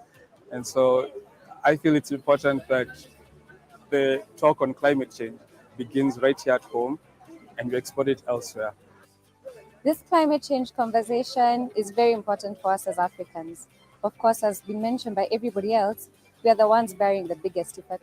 Into opportunity, the conversion of ideas into actions, and the turning of plans into results. It is about creating a firm consensus, designing effective strategies, securing commitments, and forging transformative partnerships that will drive climate action in the direction and at the rate required to pull our continent and planet back from the brink of a climate disaster. The urgency of this moment is informed by the knowledge that climate change is the greatest challenge, not only to the well-being of humanity, but to every existence of life on Earth, and that only urgent and coordinated action on a global scale can stop the impending catastrophe by lowering greenhouse gas emissions and reducing their concentration in the atmosphere. This is an immense and formidable challenge, even at the best of times. However, the time we are in, and in which we must implement this urgent and daunting undertaking, is a complicated and difficult time for nations throughout the world. Regional conflict with geopolitical ramifications have compounded the disruptive impacts of the COVID-19 pandemic to throw global supply chains into disarray, slowing down economies, raising the cost of living, suppressing economic growth, and straining food systems to a breaking point. The complex interplay of these circumstances also combine with other localized vulnerabilities to drive adversity in many communities, placing intense pressure on governments to reconfigure resources, allocation, and other strategic interventions. In short, it would be understandable if African leaders prioritized other commitments and relegated climate action to an afterthought. This is why I proudly celebrate the courage and imagination with which the people of Africa and their leaders have converged with extraordinary focus and commitment on the climate agenda, not as an additional or peripheral concern for public policy, but as the foremost priority and the defining intervention in our collective journey to shared prosperity. As a result, patient consultation, thorough debate, determined collaboration, and bold confrontation of facts in issue, it has become clear to us at the Africa Union, under the aegis of the Committee of African Heads of State on Climate Change, that tackling climate change also produces the solutions for the complex interconnected crisis that we face today. This is what this summit is designed to underscore. Collectively, we hold the power to transform the current continental and global trajectory. More critically, we all have an urgent responsibility to do so with a sense of collective purpose that matches the sense of urgency demonstrated by Africa's young people at the Youth Summit earlier this week. Although we are gathered here to explore the means by which we can unite in action for the greater good, we have taken full account of the fact that we are not all at the same place in terms of our experiences with climate change. All countries struggle to achieve socioeconomic progress under various constraints. Due to a range of complex and interconnected historical, political, and economic factors, African countries struggle with unique, inordinate, and incredibly complex structural drawbacks in the quest to provide opportunities for their peoples to achieve prosperity. Nevertheless, we have all, in our different ways, succeeded in making progress over the years amid these extraordinary difficulties. The tragedy of climate change is that it is relentlessly eating away at this progress. And going by evidence based on scientific projections, its appetite to consume our GDP will grow in years to come. We are already losing between 5 and 15% of our GDP growth every year to the adverse impacts of climate change. At the same time, the cost of adaptation continues to rise along with the cost of living, while the cost of development capital for African countries remains prohibitive as millions of our youth remain unemployed. Only rapid and inclusive transformation powered by robust industrialization can place us firmly on a path towards sustainable resolution of these challenges. A sound understanding of the nature and causes of climate change, coupled with our experience of its devastating effects, has provided us with a robust early warning system that the classical economic development progression precedent is not available for us as a pathway to this transformation. As Africans, we are strongly persuaded that not only is it urgent for us to execute an audacious leapfrogging of the traditional developmental pathway to industrialization, but urgent ecological imperatives also dictate that we must go green first before industrializing, and not vice versa, like the advanced industrial economies had the luxury to do. I emphasize this point to underscore the principle underlying Africa's position on climate action agenda and the foundation of our strategic, institutional, and policy direction. We have an unprecedented opportunity to abandon the well-trodden yet unsustainable path of the past and forge a new route that aligns economic inclusion and shared prosperity with climate commitment imperatives. Africa's low rate of greenhouse gas emissions must not relegate us to the margins and footnotes of the global climate agenda. Africa must step forward as the cornerstone around which effective climate solutions are built. Yesterday, I encouraged participants in this summit to disregard the grievance standpoint and instead consider climate action imperative through an opportunity lens.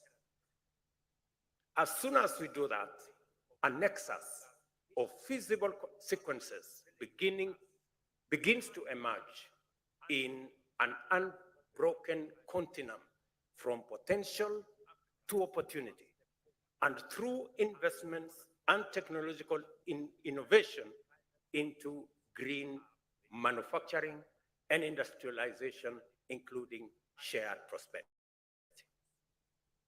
Our untapped renewable energy potential, together with the world's youngest population of skilled, motivated, and knowledgeable industrial men and women. Along with Africa's abundant endowment of natural assets, from carbon sinks to arable land and mineral wealth, confer on us the indispensable fundamentals to swiftly become a cost-competitive industrial hub with ample capacity to decarbonize global manufacturing and green the economies of our continent, our neighborhoods, and the globe.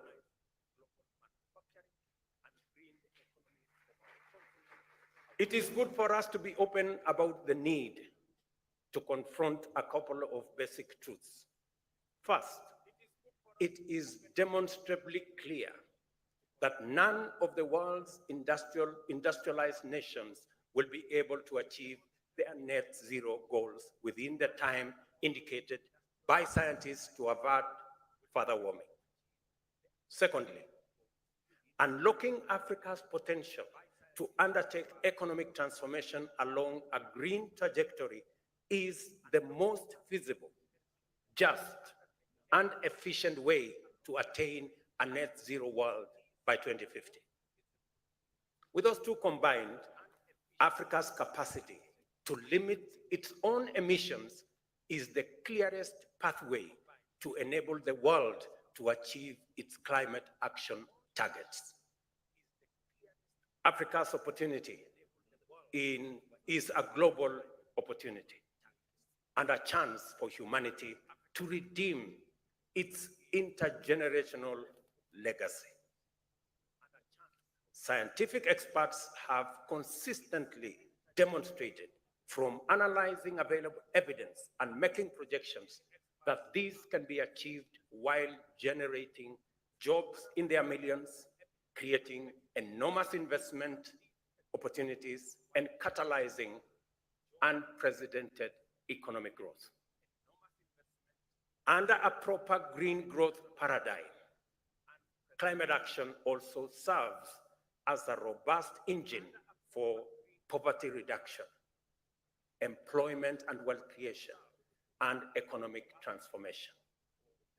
By definition, effective climate action must entail technological leapfrogging to disrupt and invent the industrial development pathway and go green first. It must also involve effective decarbonization of global production and supply chains and deliberate efforts to remove carbon from the atmosphere at scale. Understood this way, green growth aligns perfectly with opportunity-oriented perspectives of climate change, which presents Africa with its most important means of achieving stability, prosperity, and development beyond middle-income industrial status. To achieve green growth, we in Africa have committed to move with speed and under various effective frameworks to develop the necessary instruments, institutions, policies, and strategies through which we shall design and implement incentives that will accelerate the delivery of priority actions. We shall also support our youth, especially those in enterprise, to enable innovation and deliver localized solutions for the benefit of our communities, and at the same time attract other African and international investors to finance climate action. Every step of this journey will require partnership that facilitate collaboration and multilateral collective action to achieve just development financing mechanisms, deliver equitable access to markets for Africa's green products and services, and a just regime that provides liquidity, debt relief, and affordable investment capital everywhere on the continent at scale. We are all connected to our common humanity and a shared stake in the vitality and livability of our planet. We are also bound firmly by the fact that Earth is all we have, that we have no other home, and that no alternative planet to resort to when things burn here. The most salient implication of this knowledge is that we cannot approach climate action and human development from a disconnected or adversarial standpoint. We cannot pursue climate action through insular, solitary policies. Global warming cannot be mitigated by air conditioning our little pockets and corners of the world. Prosperity cannot and must not be pursued in a zero-sum exclusive fashion because the resulting injustice and inequality are the drivers of inequity, poverty, conflict, and activities that threaten biodiversity and encourage pollution. We are all interconnected. That is a statement of fact. And this existential moment provides us with a unique opportunity to reconnect with our shared humanity. In this summit, you will have heard and will continue to learn more about the bold, transformative, innovative fruits of partnership, cooperation, and collaboration that are already underway in various parts of Africa. I invite you to pay close attention to as many of these cases as possible, and assure you that you will be surprised, challenged, and inspired by the many wonderful demonstrations of bold initiatives in the face of many opportunities. That is the essence of this summit. It is an orientation, and in fact, an orientation run designed to familiarize us with our journey into the future, driven by African solutions, powered by African resources, and anchored on African opportunities. The collaboration I have in mind must be bold in ambition, broad in scope for their vision, deep in terms of diversity of their stakeholders, and long in terms of their geographical reach. An impressive example that I have had opportunity to interact with is the Global Center for Adaptation, an organization based in Rotterdam in the Netherlands, whose constitution is an appealing emblem of our aspiration from the aspirational design of its global headquarters and futuristic regional headquarters in Nairobi, comprising green walls and roofs, as well as rain gardens, to the collaborative culture of its staff. Unsurprisingly, the center is intended to inspire the world to thrive with nature instead of pursuing the dangerous course of seeking to thrive at the expense of nature. The center spearheads the Africa Adaptation Acceleration Program, a focal point collaboration with the University of Nairobi, Africa Development Bank, and the Africa Union Commission as part of the continent's response to the climate crisis. I am delighted to announce that as an outcome of this summit today, Kenya will host the GCA Africa headquarters here in Nairobi. Ladies and gentlemen, it has taken tremendous courage, effort, and determination to leave behind us the old continent that was historically profiled with intense negativity. The Africa whose people neither are there to be seen or heard has summoned the confidence and readiness to confront hard facts, engage truthfully, and forge a common position on critical issues that project a new, bold, radically transformative voice into the global discourse. And let me say here that we have discussed potential. And it is true we need to have a conversation about Africa's potential. Why? Because we have been profiled negatively. The continent of disease, war, poverty. But we are stepping forward to say, look here, Africa is the continent with 60% of the world's renewable energy assets.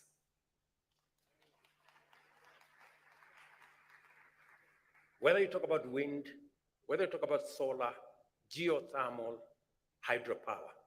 Number two, we're saying Africa is the continent that has 40% of the world's critical minerals for energy transition, whether you talk about nickel, cobalt, lithium, manganese. This is where those reserves are. Number three, this is the continent, the youngest continent with a median age of 19. 25% of the world's population will be living in this continent by 2050. We will have 40% of the world's workforce by 2100. This is the continent number 4 that has 2/3 of the world's uncultivated arable land that can transform through smart agriculture into the store, the production store of the world. And number 5, this is the continent that is the lungs of the world. We have the largest natural carbon sequestration infrastructure. In fact, we dare say, if there was a company for collecting garbage globally, and I'm talking about carbon garbage, Africa would have the largest shares because we have the largest lungs. The only problem is that those who produce the garbage refuse to pay their bills and profile the company as broke when it is actually them who have refused to pay the bills.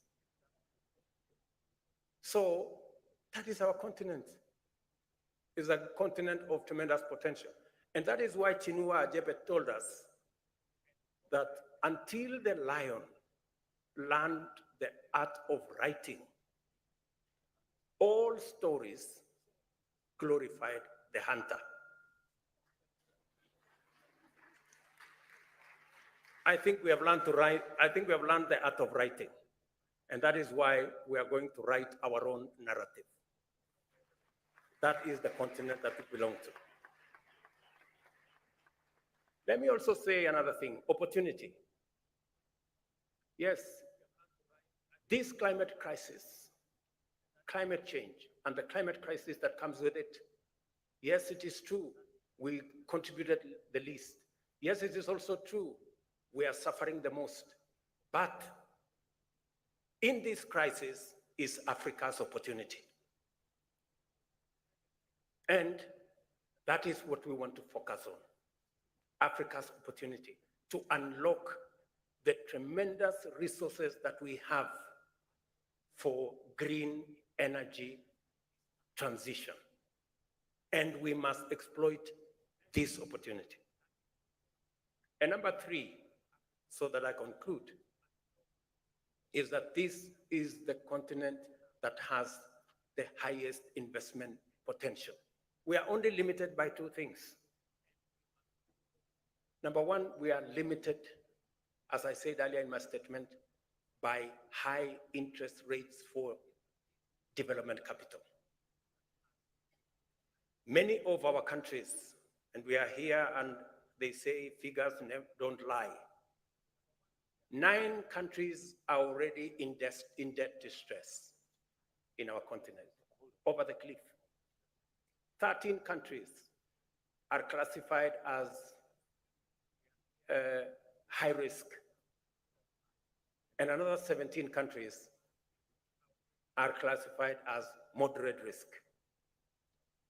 And the biggest contributor to debt distress in our continent is high interest rates. We pay 5 times more than others, meaning that in fact, the architecture is set up in a manner that if you borrow, it will be difficult for you to pay. And that is why we need a conversation, and a very candid conversation, and we're saying this in all honesty, around how do we get concessional funding? How do we pay as much as others are paying? How do we get Africa away from paying 5 times more? And I asked in this gathering, we're not asking to be favored. We're not asking to be treated differently. We want a fair financial system that treats everybody equally. Ladies and gentlemen, that is not too much to ask. A fair international financial architecture is not a fair proposition or an unfair proposition to make. Number 2, many of our countries are headed into debt distress because of climate change. Let's be honest, we are suffering the most, whether it is in the Sahel with drought, whether it is in the Horn of Africa with drought, whether it is in South Africa and the southern part of our continent with cyclones, and we are saying the suffering is across the globe, but we carry the biggest brunt. I'll contextualize this. And because of climate change, we are forced to divert resources that are meant for economic growth into dealing with the effects of climate change. I will contextualize this. In Kenya, we lost 2.5 million heads of livestock in northern part of Kenya. Combined with Ethiopia and Somalia and Djibouti, we lost 9.5 million heads of livestock. So what did I have to do in Kenya? So in Kenya, I've had to increase resources meant for school feeding from 1.5 million children in school, under school feeding. We've had to scale up this year to 4 million kids in school to be put under school feeding. And we've had to rearrange the budget to provide for that. So when we say climate change is destroying our economies, we are not making statements. We are making statements of fact.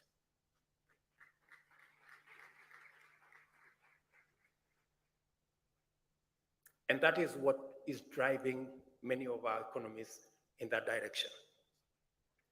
And let me contextualize this further. When I was first elected as a member of parliament in a rural constituency in Kenya, I represented a community that is so proud that they think debt is not a good thing. They are risk averse and very debt averse. So, to try and encourage the community that time, then there was this phrase, and I want to say it in the indigenous community. There was a phrase that Kaigai Kobarin Besen Kosir Kobarin Panan. I will explain to you what that means. There is Besen and there is Panan. Besen is debt. Panan is poverty. So it is said in this community, if you must die, it is better to die of debt than to die of poverty. Because you are dying anyway. So it's... And so, to contextualize that into this debate, we don't want to die in this continent. We don't want to die of debt, but we also don't want to die of poverty. That is why we must have a conversation around multilateral development banks and concessional financing and how we can finance our economies using resources that do not punish us.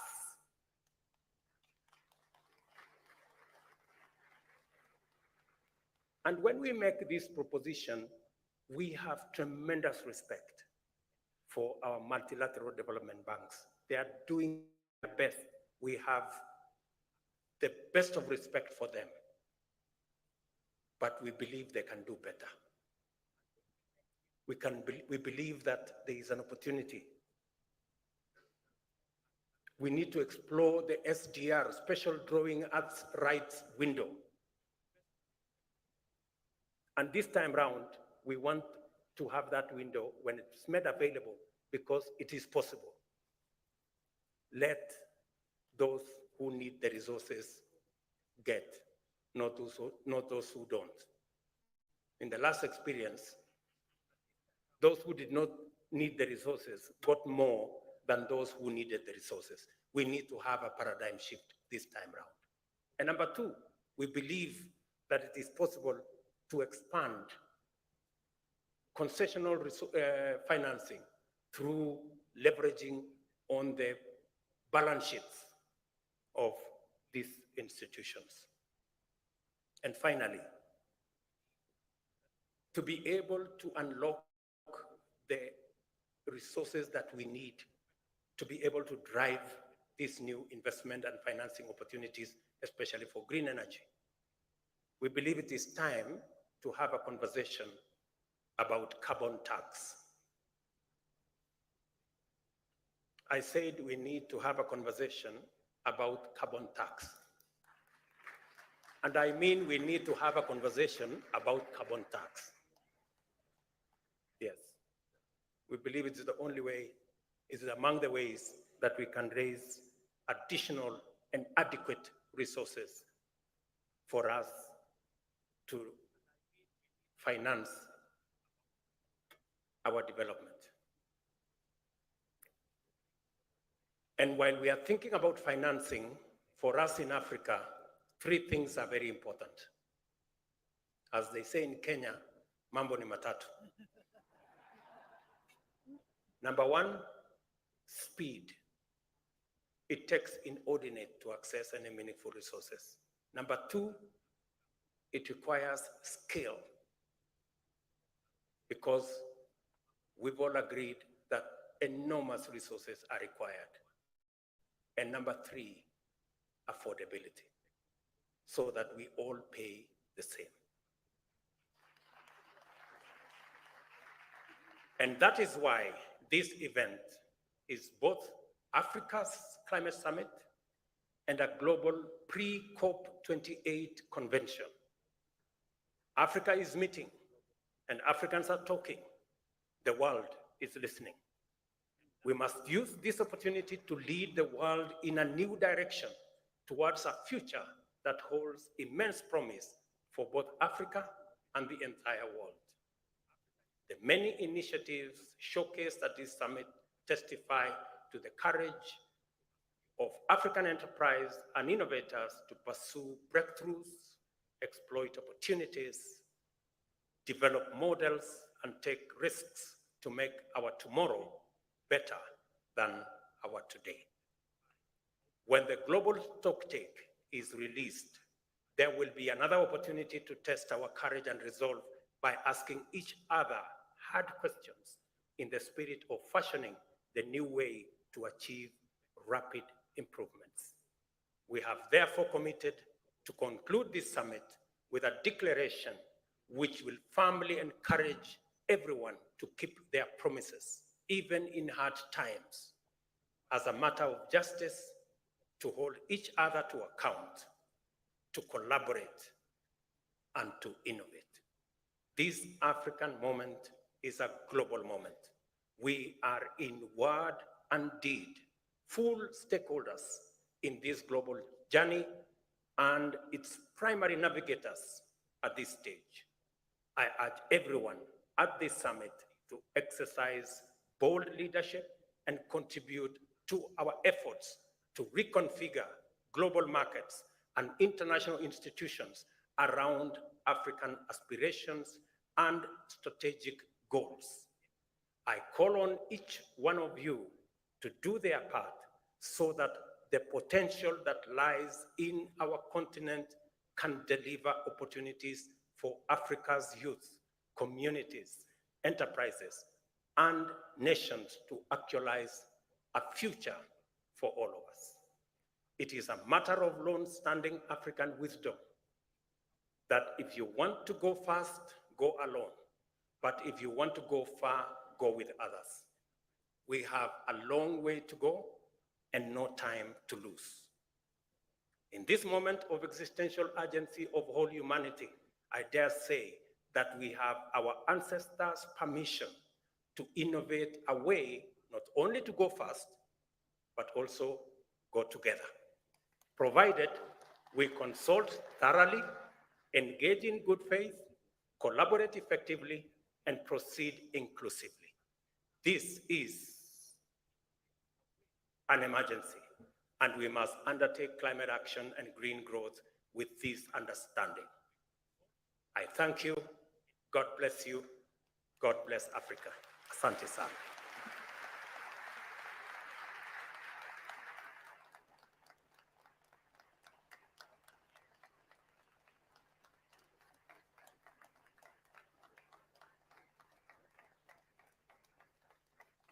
Your Excellency, you have some tasks to perform, so please come back to the stage. I have been requested to ask the climate envoy from America, who is scheduled to take a flight, to take a few moments and come and speak to us. My good brother, John Kerry, is somewhere in this audience. Welcome, because he also has a declaration to make and an announcement to make. Welcome, John.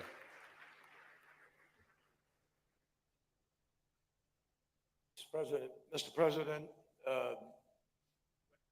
distinguished presidents, Your Excellencies, fellow ministers, colleagues, friends, ladies and gentlemen.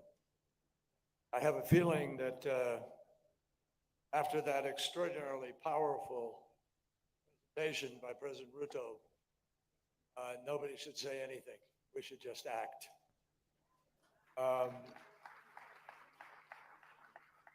Maybe I should start by just saying Jumbo. Works. Mr. President, thank you for convening everybody here. Over the years, I've been privileged, Mr. Secretary General, like you. We've been at many of these conferences, and the words come easily. The actions seem to have been more difficult over time. It's a great honor for me to be able to be here representing President Biden at this very important summit. I want you to know, as I listened, and as you listened, I could feel this room, something is happening. This is different. I feel that. This is different. I think, Mr. President, I would just say to you, your leadership is palpable. You feel it. What you have said today, there is such a clear path ahead for all of us. Africa is meeting. Africa is speaking. Africa is deciding. And nothing could make a greater difference, I think, on a global basis, given what you just heard from the President about the remarkable resources that are here in Africa, about the young people who are thirsty, hungry for a future. So Africa and this moment offer an enormous opportunity. This problem that we are facing is human-made. It's about pollution. It's not very complicated. It doesn't take a rocket scientist or a mathematician or equation work to its end in order to understand what's happening. Humanity is threatened by humanity, by the decisions that we are unwilling, it seems, to make. So at this moment, I believe it is clear that Africa presents some of the greatest opportunity in the world. To do what? To win this battle about how we heat our homes, drive our vehicles, light our factories and our homes. This is about fundamental production of energy. And if we will make the right choices about that, the future is different for everybody. That's what's so attractive and important about what President Ruto was saying. You want to have a cleaner life? You want to have a healthier life? Less cancer? Eliminate 8 million people dying every single year because of the lack of quality air that we breathe? All of that comes from the unabated burning of fossil fuel. And it is challenging, if not threatening, our very planet that we all live on. So 20 countries produce 80% of all the emissions. Mine is one of them. 20 countries. And it is critical for all of those 20 countries to immediately take steps to get on the path to the Paris Agreement, to align, to have the ability to keep 1.5 degrees alive. That will only happen if those 20 countries take the lead and make it happen. Crisis now is also, if justice is to mean anything, it certainly has to mean that if there's going to be a transition, everybody has to be able to share in the benefits of that transition. Right now, it is clear that you can't talk about a just transition, when some people, there's no transition at all. Or when some people, there is acute, unfair debt that swallows and drowns the choices that those countries have to make. My friends, adaptation, which wasn't on the front burner in the early years that we've been working at this, but it is now, and it should be, for the simple reason that without adequate adaptation, we don't make it. That's the predicament that we've created for ourselves for where we are now. So adaptation is critical, and the damage, Mother Nature is telling us on a weekly, daily basis. Every 18 days, we have a $1 billion climate event somewhere on this planet. So adaptation is critical. President Biden has now launched a program called Prepare, the President's Emergency Program for Adaptation. And he has committed that we are going to help at least 500 million people in developing countries, especially in Africa, to be able to adapt to the worst impacts of this crisis. He has committed the United States to work alongside African nations to lead the way in adapting to and managing the impacts of the climate crisis. And as part of Prepare, he is providing, or will fight with the Congress and guarantee that we will provide $3 billion annually for adaptation for the $12 billion program that he believes is essential in order to be able to do our part to adapt to this challenge. It is why we are working with partners on the Transitional Committee this year to design an effective fund to help vulnerable developing countries respond to loss and damage. And it is why last year in Sharm el-Sheikh, the President decided that the United States needed to try to accelerate that process. We joined with our friends in Europe and elsewhere to say that no, it's not adequate to do that over a 2-year period. We need to close out and understand where we're going with the Loss and Damage Fund in 1 year, this year, when we all meet in Dubai. So in addition, as part of implementing Prepare, I'm pleased to announce today also, we're going to provide an additional $30 million for climate resilient food security efforts across Africa.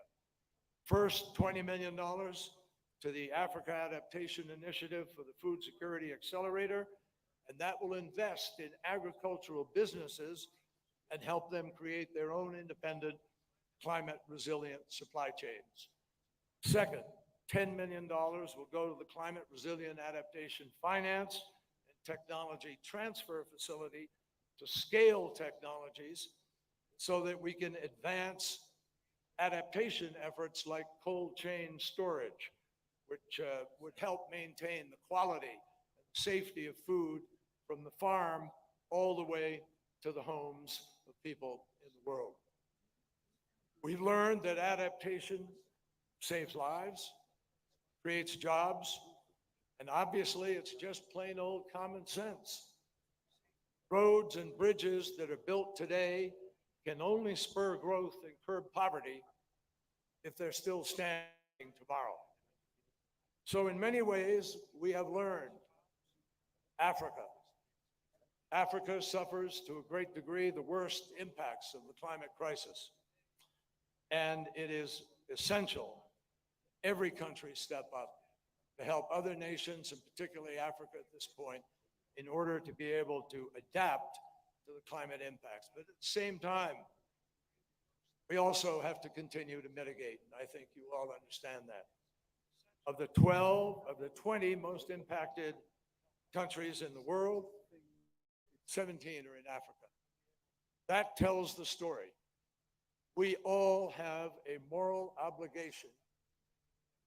The rest of the world, particularly the developed world, the world that has those 20 countries with the biggest economies, we have a fundamental imperative for all of us to get this job done. Ladies and gentlemen, I am personally convinced we are going to get to a low carbon, no carbon economy. I see incredible things happening around the world. With the IRA in the US, we are breaking new ground on battery storage, on new technologies for wind turbines that will get 30, 40 megawatts of power from one turbine, new technologies for accelerating the transition with hydrogen and so forth, all of the things that President Ruto talked about. The vision that your president has put forward today is not just a vision for Africa, it's a vision for the world. President Ruto is showing a path for everybody to follow, and I hope everybody will feel impacted by what he has said here. One of the great philosophers, I just close by sharing this with you, one of the great philosophers of the Enlightenment, people decided that they would listen to science and not be browbeaten into somehow believing that everything was the sort of result of a vengeful God punishing people for their sins. But people decided and understood certain scientific facts make a difference. And they're real. And that has guided us for the centuries since then.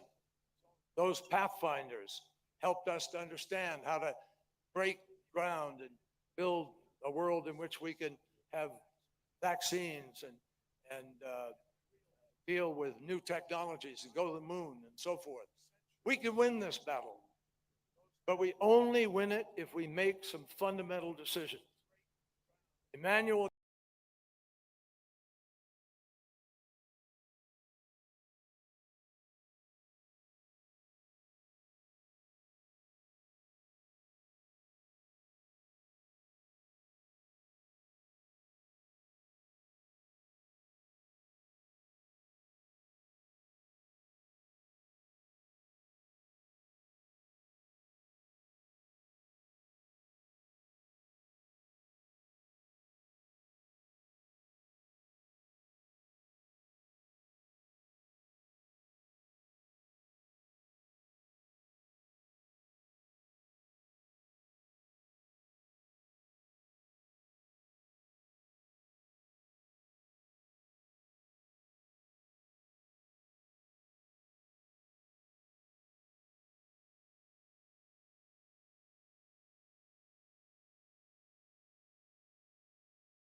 of the African Union Commission, Excellency Musa Mahamat. Please take the stage, Your Excellency.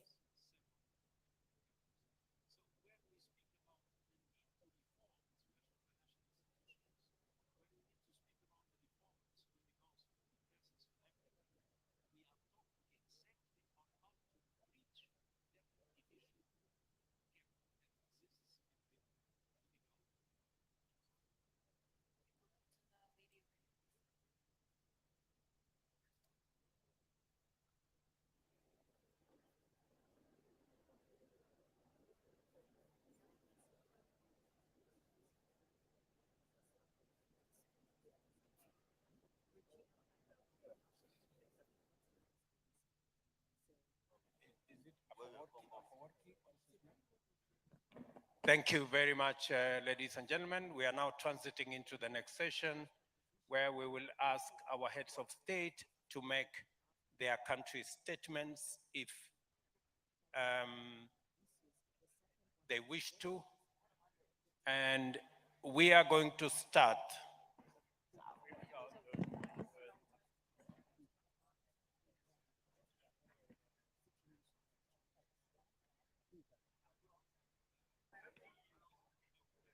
Okay.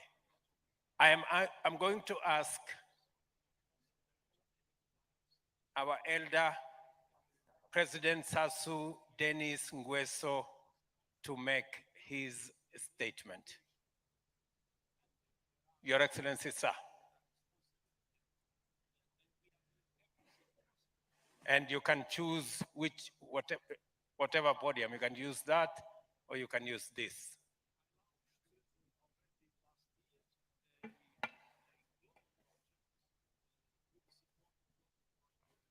Let us request the people standing to please take your seats. Let's take our seats. Thank you very much.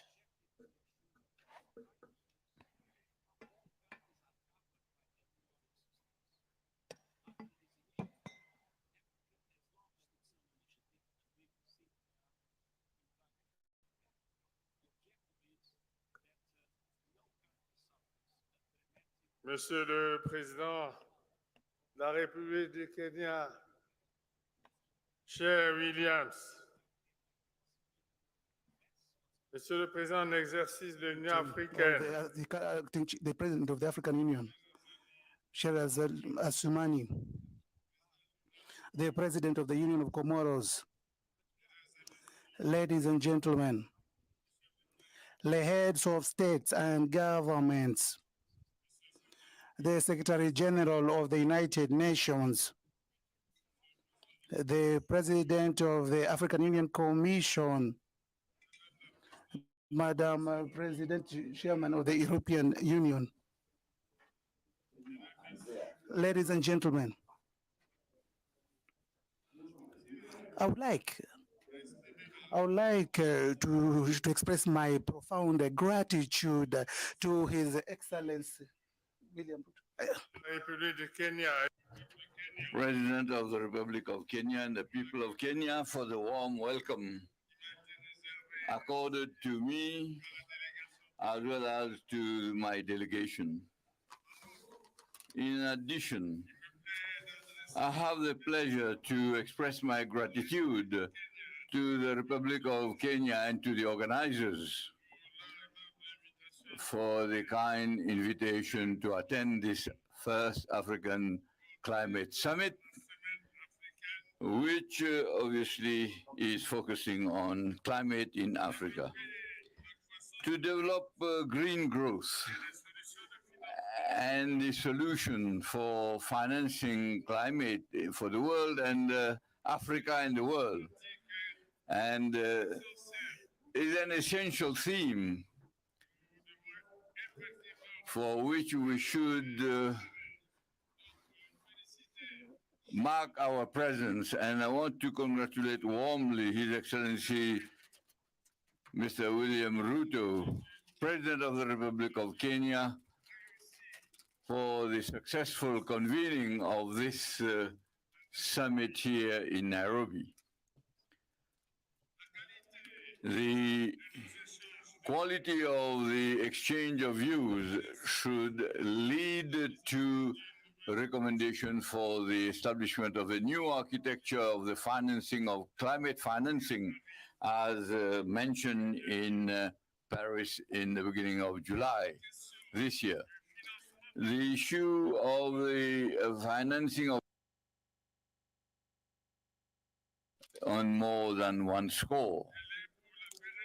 It is for the perennial nature of our collective efforts in favor of climate, for the preservation of biodiversity, and I would even add to guarantee peace, civil peace, and the development of our peoples. Ladies and gentlemen, heads of state and government, dear colleagues, without anticipating the conclusions of the summit, that's climate summit, whose success for our continent is of great and capital importance, may I mention the way we still have to go, which in my humble view, before we meet in beginning of December at COP28 in Dubai, and then to talk and speak with one voice. Indeed, in mid-September in New York, on the margins of the UN General Assembly, we'll have high-level discussions that will focus on the establishment of a sovereign carbon market, which is in line with the interests of our African nations. Then it is in Brazzaville, in the Republic of the Congo, that on 26, 27, and 28 October 2023, the summit of the three basins of ecosystem of biodiversity and the tropical forests, the last stage before COP28, a summit that the President of Brazil, President of Indonesia, and the Democratic Republic of the Congo have wished, and the Republic of the Congo have wished. A summit that will lay down cooperation between the Congo Basin, that of the Amazon, and the Borneo in the Southeast Asia. And I will have the single honor to host as the chairman of the Congo Basin Commission. Excellencies, heads of state and government, ladies and gentlemen, the three basins concentrate, in fact, 80% of that world biodiversity and constitute the regulator of the carbon balance of the world. The Brazzaville summit will aim at South-South cooperation in order to support the efforts of the United Nations in favor of the restoration and conservation of tropical forests, which the various places and the mangroves, and will establish a platform for proposals, and I dare to say, to establish relations and to weigh in with all its weight on the resolutions that will be adopted at COP28. Cooperation between the three basins will not be an exclusive club that will be dealing only with only its members' interests. On the contrary, by acting on the negotiations for COP28, it will serve as a lever for climate justice and access to international financing by all the South countries in the South Hemisphere, and then to meet the exigencies of our continent. From then on, the success of the Brazzaville summit, after that of Nairobi, is decisive for Africa, which the Secretary General of the United Nations be thanked already for this invaluable support. Excellencies, heads of state and government, and you all,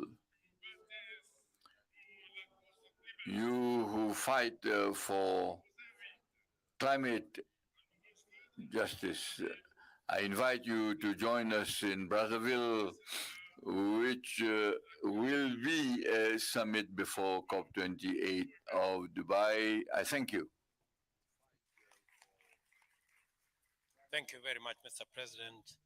Let me now give the floor to President Isaias Afwerki, the President of Eritrea. Your Excellency, you have the floor.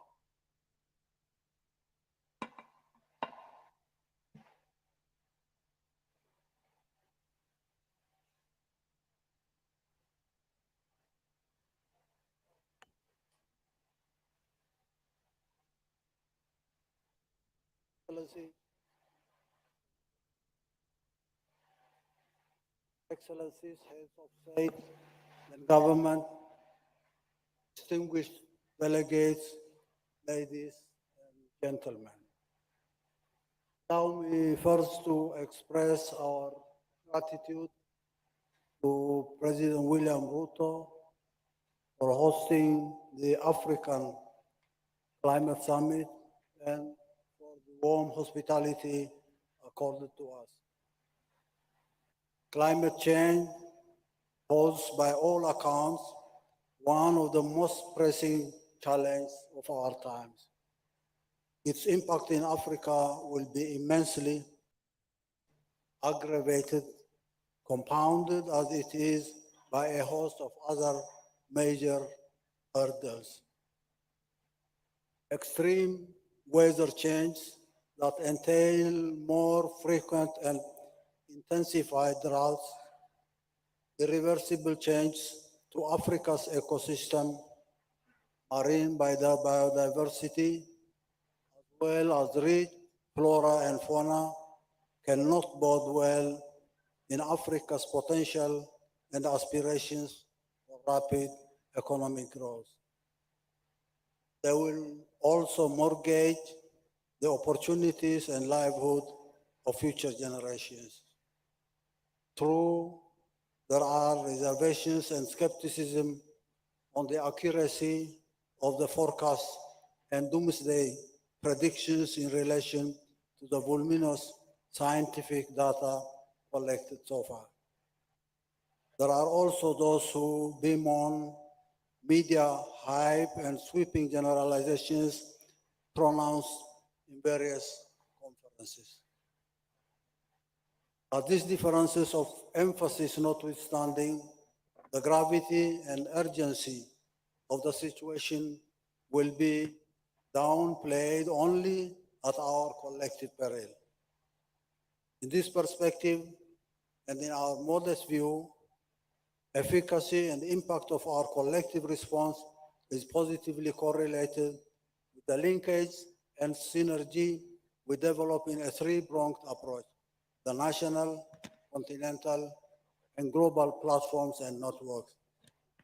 The policies we articulate and the implementation mechanisms we map out at the individual national level will not provide the primary panacea to this global challenge. The second tier approach that has particular relevance to the summit. Here are the programs that can be pursued at the collective continental level and supplement our individual national endeavors. In this context, Africa can tap and incorporate the numerous scientific measures undertaken by global players in the field to bolster its purposeful mitigation measures. At the institutional level, it will be important for our continent to establish its own professional African advisory panel to undertake timely research and complement available literature on the subject. The structure can cascade down to regional and national levels as appropriate so as to generate comprehensive and accurate scientific research and information that has wider validity and applicability for all the constituent parts. Africa must strive to foster and develop viable and national framework of cooperation on climate change at the global level or in the third track. This is vital both for reasons of synergy and also because Africa deserves much support as it has largely been on the receiving end. Indeed, its greenhouse gas emission footprint has been and remains comparatively small. In conclusion, I remind this August gathering that Africa mobilized its own resources rather than extend hands for handouts that may aggravate the existing situation by inviting interference and corrupt practices, while mobilizing our own resources will be enabling and motivating creativity at the level of the continent. I urge everyone to not be attracted by the billions that are being promised by so-called donors. Rather, we would like to mobilize our own resources and get away from this dependency that will definitely compromise everything at the level of the continent. Thank you, Mr. President. Thank you very much, Mr. President. A round of applause for President Afwerki. Let me now take this opportunity to request my brother, His Excellency President Paul Kagame, the President of Rwanda, to make his statement. Your Excellency, you have the floor.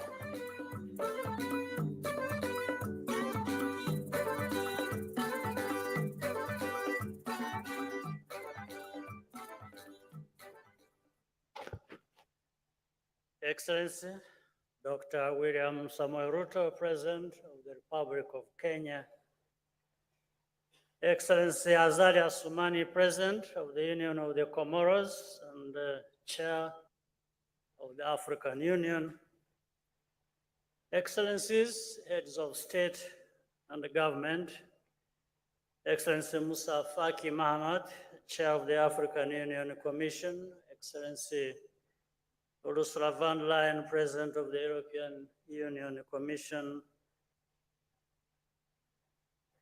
Right Honorable Patricia Scotland, Secretary General of the Commonwealth, Excellencies, First Ladies, distinguished ladies and gentlemen.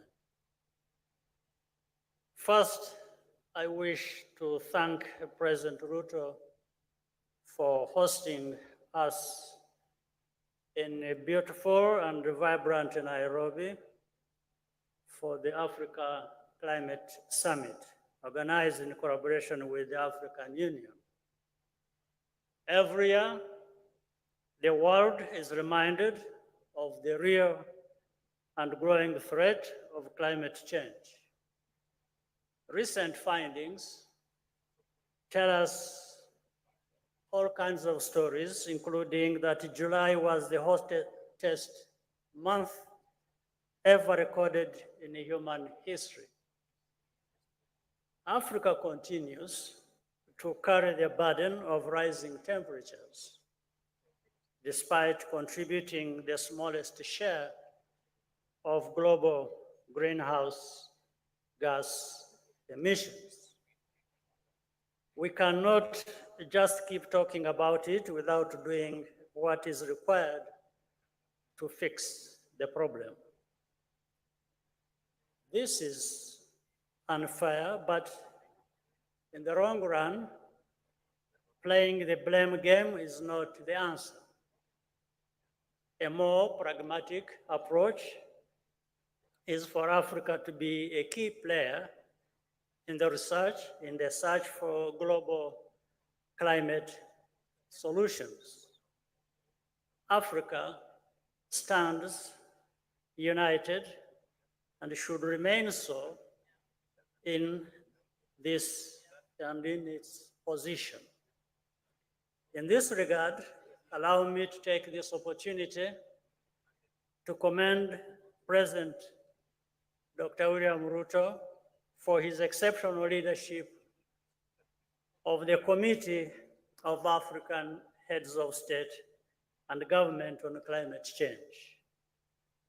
In Rwanda, we want the private sector to play a greater role in building a green economy. Our strategy is to position ourselves as an attractive destination for international climate financing and investment.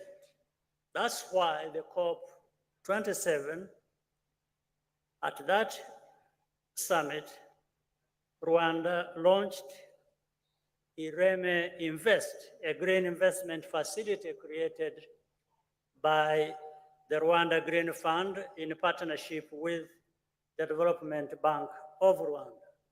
So far, more than 200 million has been mobilized, US dollars that is, from domestic and international partners, including the European Investment Bank and the Green Climate Fund.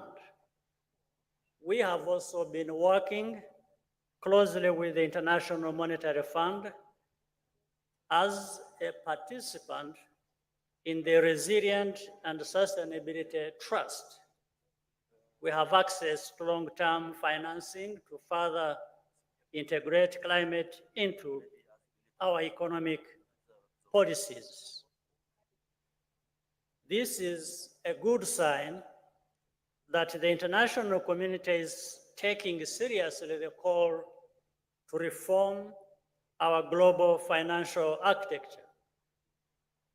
But there is still room for improvement. In this context, I welcome the discussions held at the Paris Summit for a new global financial pact. The Bridgetown Initiative, spearheaded by Prime Minister Mia Mottley of Barbados, also deserves consideration and serious attention. Any meaningful structural change must favor debt restructuring and lower interest rates, as President William Ruto has so eloquently explained. As chair in office of the Commonwealth, Rwanda supports the development of a multi-dimensional vulnerability index led by the United Nations in partnership with the small island developing states. Gross national income, GNI, does not accurately measure a country's vulnerability to climate change. In any case, small islands and developing states should not be penalized for having higher income levels. Ultimately, what Africa wants is fair and equal partnership, which takes our priorities into account. That is going to be the basis for trust and solidarity. I hope this summit will serve as a good foundation for discussions later in this year at COP28. I thank you for your kind attention, and Mr. President, thank you for convening us here. Round of applause for President Paul Kagame. Thank you very much, Your Excellency. Now is the opportunity for President Salva Kiir, the President of South Sudan, to make his statement. Your Excellency, you have the floor.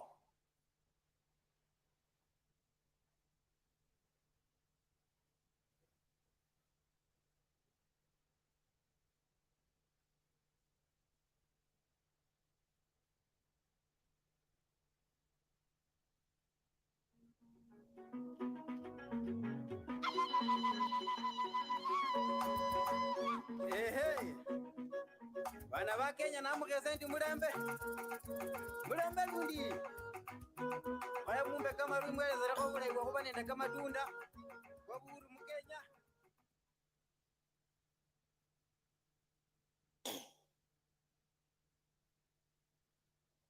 Your Excellency,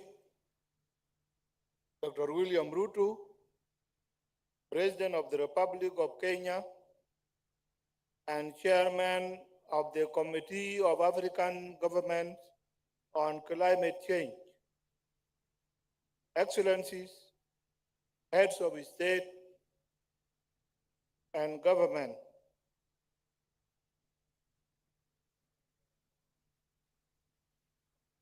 Your Excellency Antonio Guterres,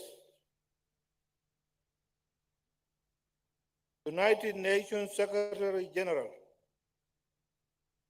Your Excellency John Kerry, United States Climate Change Envoy,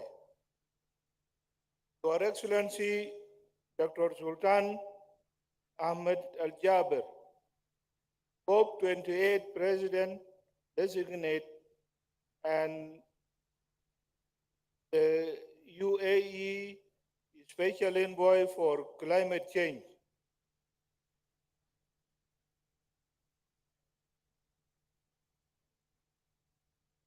Honorable Ministers for Climate Change, distinguished guests, ladies and gentlemen, good afternoon.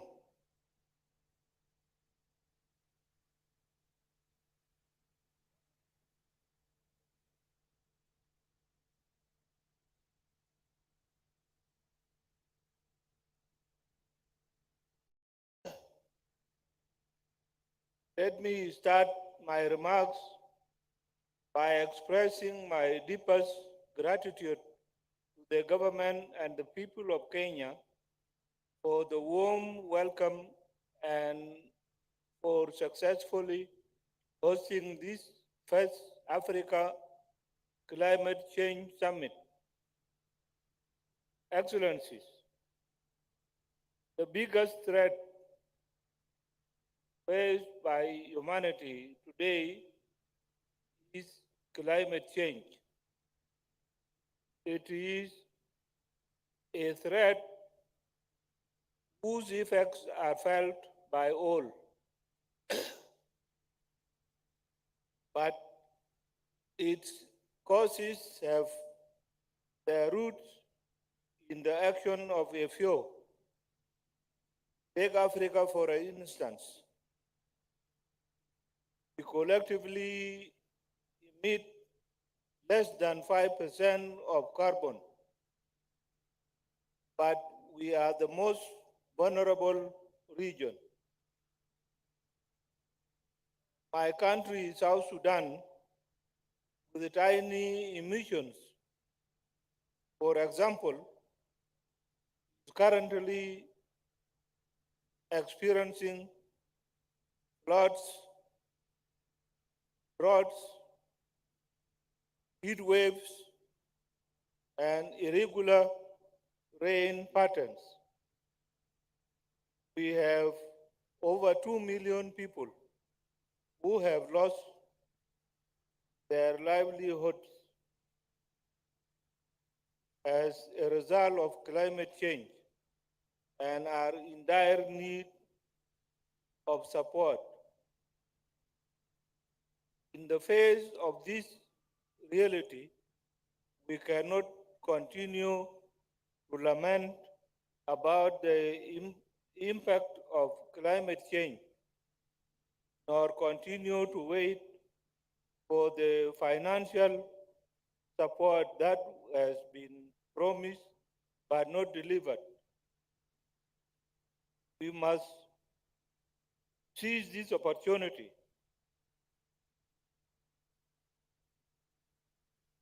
given to us by this African Climate Summit to come up with additional ways to address the impact of climate change. Why am I calling for additional measures?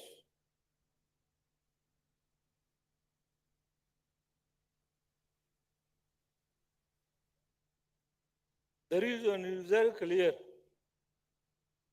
The $100 billion that was pledged at the United Nations Climate Change Conference, COP15, in 2009, has not been delivered.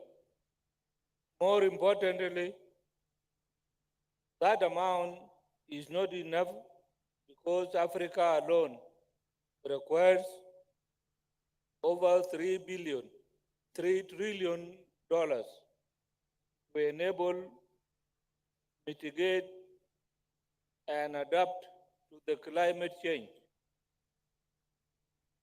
As Africans, we need to understand that transitioning to low carbon economy will come from within, and its path lies in operationalizing the theme of this summit, driving green growth and climate finance solutions for Africa and the world. This is the way to go. Driving green growth will allow us to come up with solutions that will address the financial gap between what was pledged in Copenhagen summit in 2009 and the actual figure needed by African countries to combat climate change. Excellencies, in South Sudan, we are endowed with the natural resources, and the challenges we face as a country are about finding ways to exploit these resources in a sustainable manner. The key question we have always is, how do we responsibly exploit these resources in ways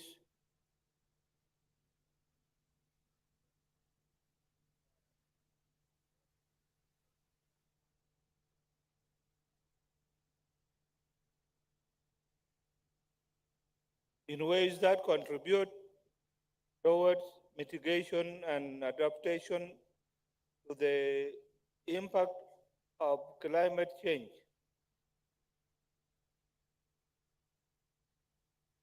Part of our answer to these challenges lie in aligning our climate change policy with climate action plan that cuts emissions and adapt to climate impact. Presently, South Sudan has developed its second nationally determined contributions with the goal of generating 3,000 megawatts of renewable energy from hydro, solar, with the solar with wind, and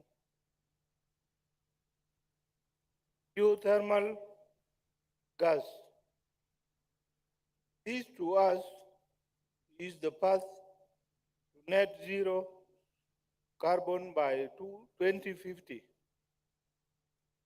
On top of this planned path, we aim to embark on climate smart agriculture to meet our food needs. Apart from changing how we plan our development, mitigate the impact of climate change, we also have a vast potential in carbon trading that can generate further revenue to finance our climate adaptation. Our natural forests and the Sud wetlands have the largest capacity to absorb carbon in the world. In fact, I'm proud to say that the Sud wetland in my country is the third long of the world. These ecosystems can sequester millions of tons of carbon dioxide annually, and in them lies the potential for carbon trading I just mentioned.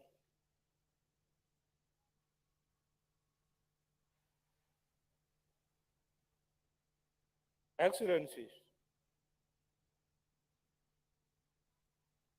what I have enumerated are steps we can take individually as countries to reverse the impact of climate change. However, we in the global south expect developed countries to play their part, first by cutting their emissions by 45%, and second by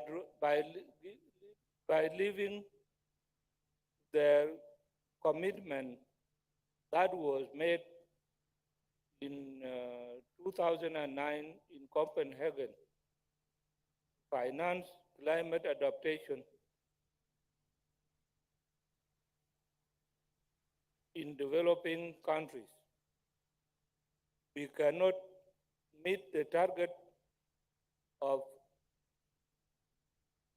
maintaining the temperature rise to 1.5 Celsius by 2030 if developed if the developed countries fail to meet their commitments, both in providing resources to assist with climate adaptation and leading the way in cutting their own emissions. Once again, I congratulate Kenya for successfully organizing the first Africa Climate Summit. I hope that all of us will speak with one voice at COP28 in Dubai. The time for climate action is now. I thank you very much.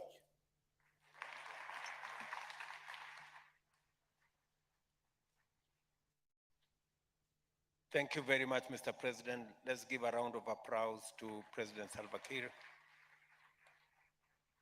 Let me now take this opportunity to request President Macky Sall, the President of Senegal, to make his statement. Your Excellency, you have the floor.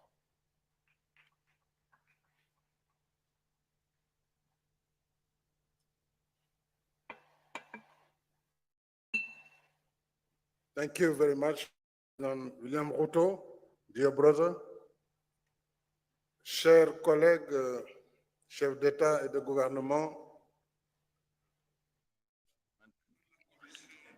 Chairperson of the African Union Commission, current Chairman of the African Union, heads of delegation, honorable ministers, distinguished participants. I thank you, President Ruto, for your kind invitation and the brotherly welcome accorded to us and for the invitation to this first Africa Climate Summit. I want to congratulate you on your leadership and as has been demonstrated in your very powerful statement this morning. The time is ripe for taking stock of the implementation of the commitments on climate and also to agree on an African common position. Everybody knows the risks and dangers related to global warming that continue to affect our countries, and worse, still they have even worsened. The last report of IPCC confirmed that the African countries will be the most impacted by climate change, while they contribute less than 4% of global warming. Africa, we must say, reacts in line with its measures, in line with its means, through innovative and research for solutions or decarbonization and also the climate change. At the global level, 11 Saharan countries execute the project of the Great Green Wall for a decade now. On that score, Senegal implements a reforestation program of 500,000 hectares of indigenous forests, and in order to stop the encroachment of the desert and restore, rehabilitate soil, the biodiversity, and support the agro-pastoral activities.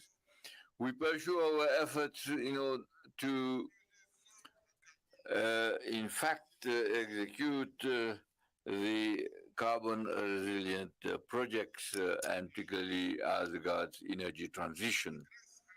And thanks to the implementation of our mixed energy programs, renewable energy represents today 31% of our electricity installed capacity, and part of it is from solar energy, and the other components come from wind and hydroelectric power.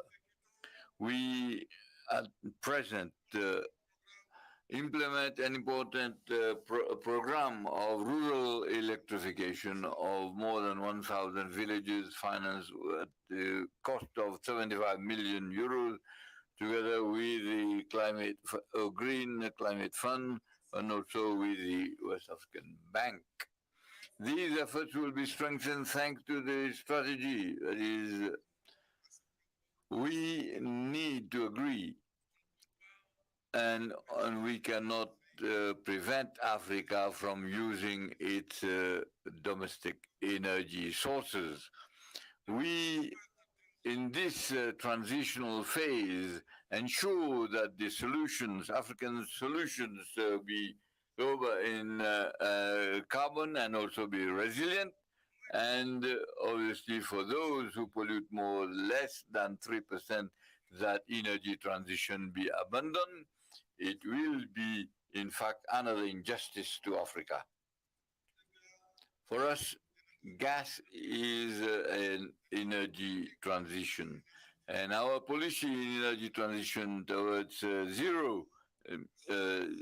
zero, is on the transport system with a regional express train, which is operational for 2 years now, which carry more than 130,000 people every day, which obviously is electric, and also the rapid electric bus, and which obviously will be used before the end of the year. In the same spirit, Senegal signed last June with the partners of G7 its program for an energy transition, which is based on JEPI, with an investment that requires the mobilization of 2.7 million euros. And we have the ambition of raising it to 40% of renewable energy in our energy mix by 2030. Having said that, we have to agree that essentially the African countries should realize and implement their green program, and Mr. President, you have reminded us about it, while the financing of adaptation should be supported by at least by concessional credits in conformity with the what was agreed in Paris. In the perspective of COP28, we should pursue our advocacy for the mobilization of resources dedicated to green financing. That is the key to resolve the problem of climate change and global warming through responsible and interdependent efforts of countries.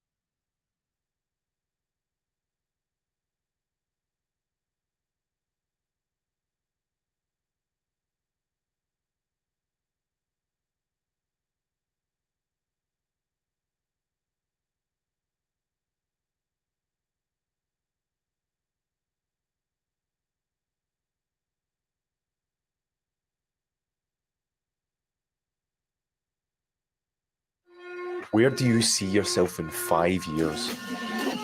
How about in 1 year? 1 year.